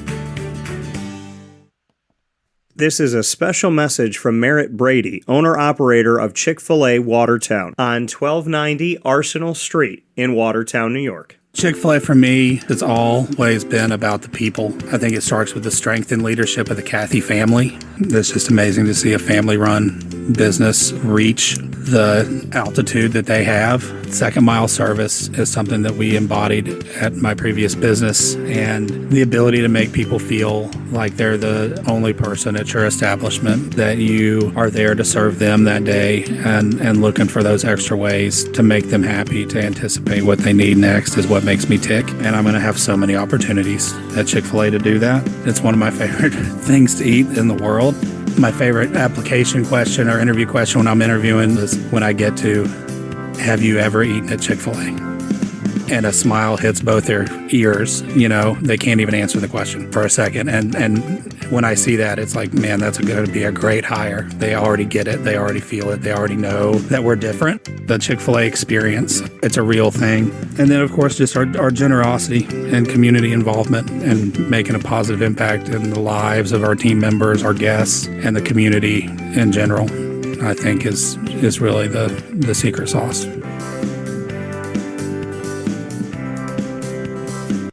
Welcome back here to Wake Up Call with Dan Tortora here inside of Cafe Kubal Studios, hanging out with you where sports meets life. Appreciate you being here today for over 3 hours of our broadcast. And I do want to give a special thanks to everybody on Facebook.com/WakeUpCallDT, Facebook.com/LiveNowDT, and on YouTube.com/WakeUpCallDT, as well as on WakeUpCallDT.podbean.com. every Monday through Friday from 9 a.m. to 11 a.m. Eastern Time. I also want to give a big shout out to all of you that download us, save us, follow us, and keep us on all of your favorite podcasting platforms. We are all over the place. It is hard to miss us, and that is on purpose to make it easy for you, the consumer. So Amazon Music, Audible, iHeartRadio, iTunes and Apple Podcasts, MixLR, Player FM, Podbean, Podvine, Spotify, Stitcher, YouTube, TuneIn, search Wake Up Call with Dan Tortora, or one word, Wake Up Call DT. And a big time thanks to all of our incredible partners in Central and Upstate New York: Cafe Kubal, Carvel DeWitt, the Wildcat Sports Pub, Witty Wicks, Avicoli's, PB&J's Lunchbox, Mon Pa's Kettle Corn and Popcorn Factory, Canine Camp Dog Daycare, Mother's Cupboard, Great Lakes Honda City, 317 at Montgomery Street. The name of the location is the name of the restaurant. Pizza Man, Canine Campground Dog Boarding, Chick-fil-A Cicero, Chick-fil-A Clay, and Chick-fil-A Watertown. We are also proud to be the exclusive multimedia marketing partner of your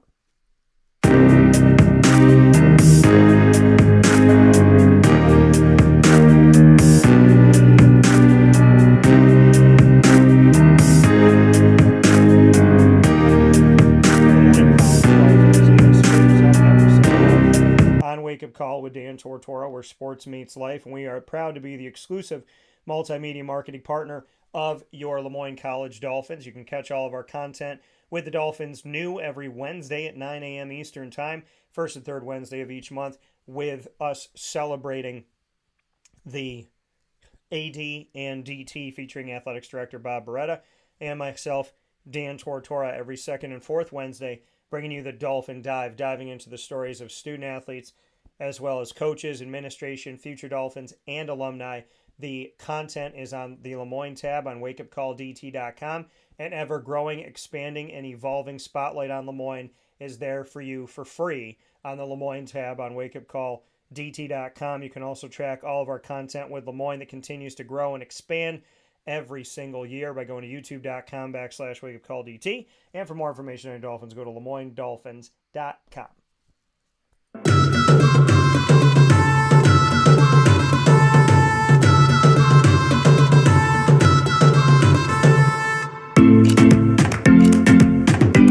Wake Up Call with Dan Tortora is the exclusive multimedia marketing partner of your Bryan and Stratton College Bobcats of Syracuse, men's and women's soccer, men's and women's basketball, as well as their baseball team in the inaugural season have all been featured here on Wake Up Call with Dan Tortora, and we are more than proud to bring you a spotlight that you've never seen before when it comes to the Lemoyne College Dolphins.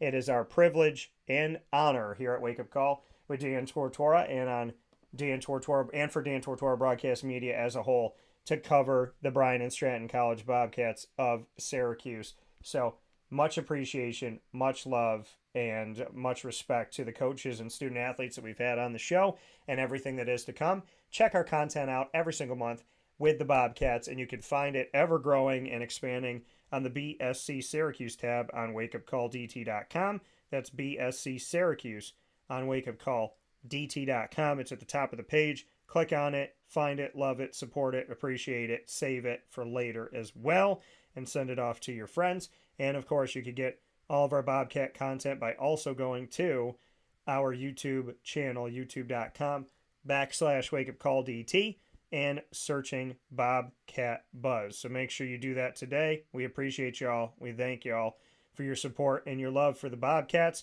And for more information on your Bobcats, go to syracuse.bscbobcats.com.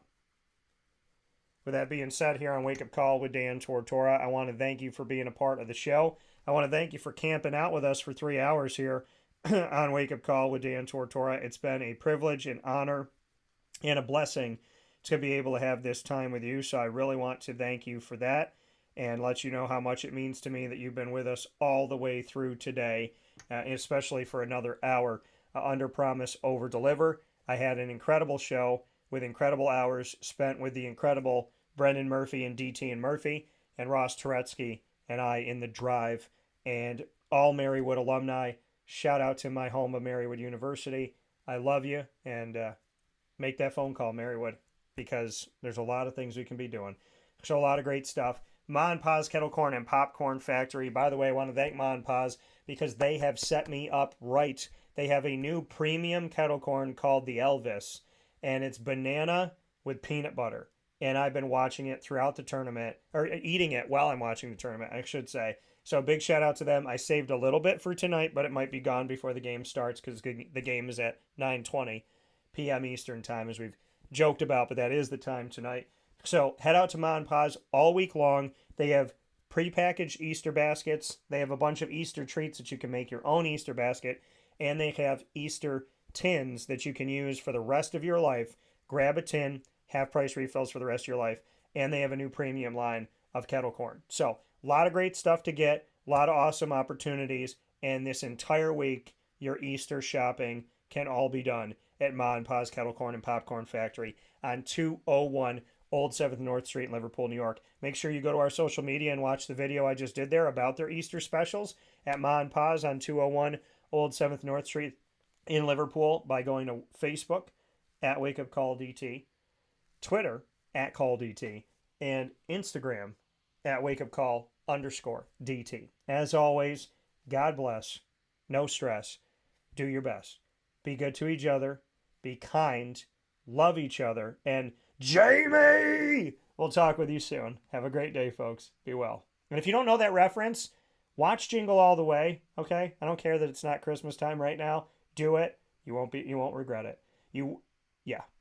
I'll just say that. So, have yourselves a great day. Take care. Thank you, Ross.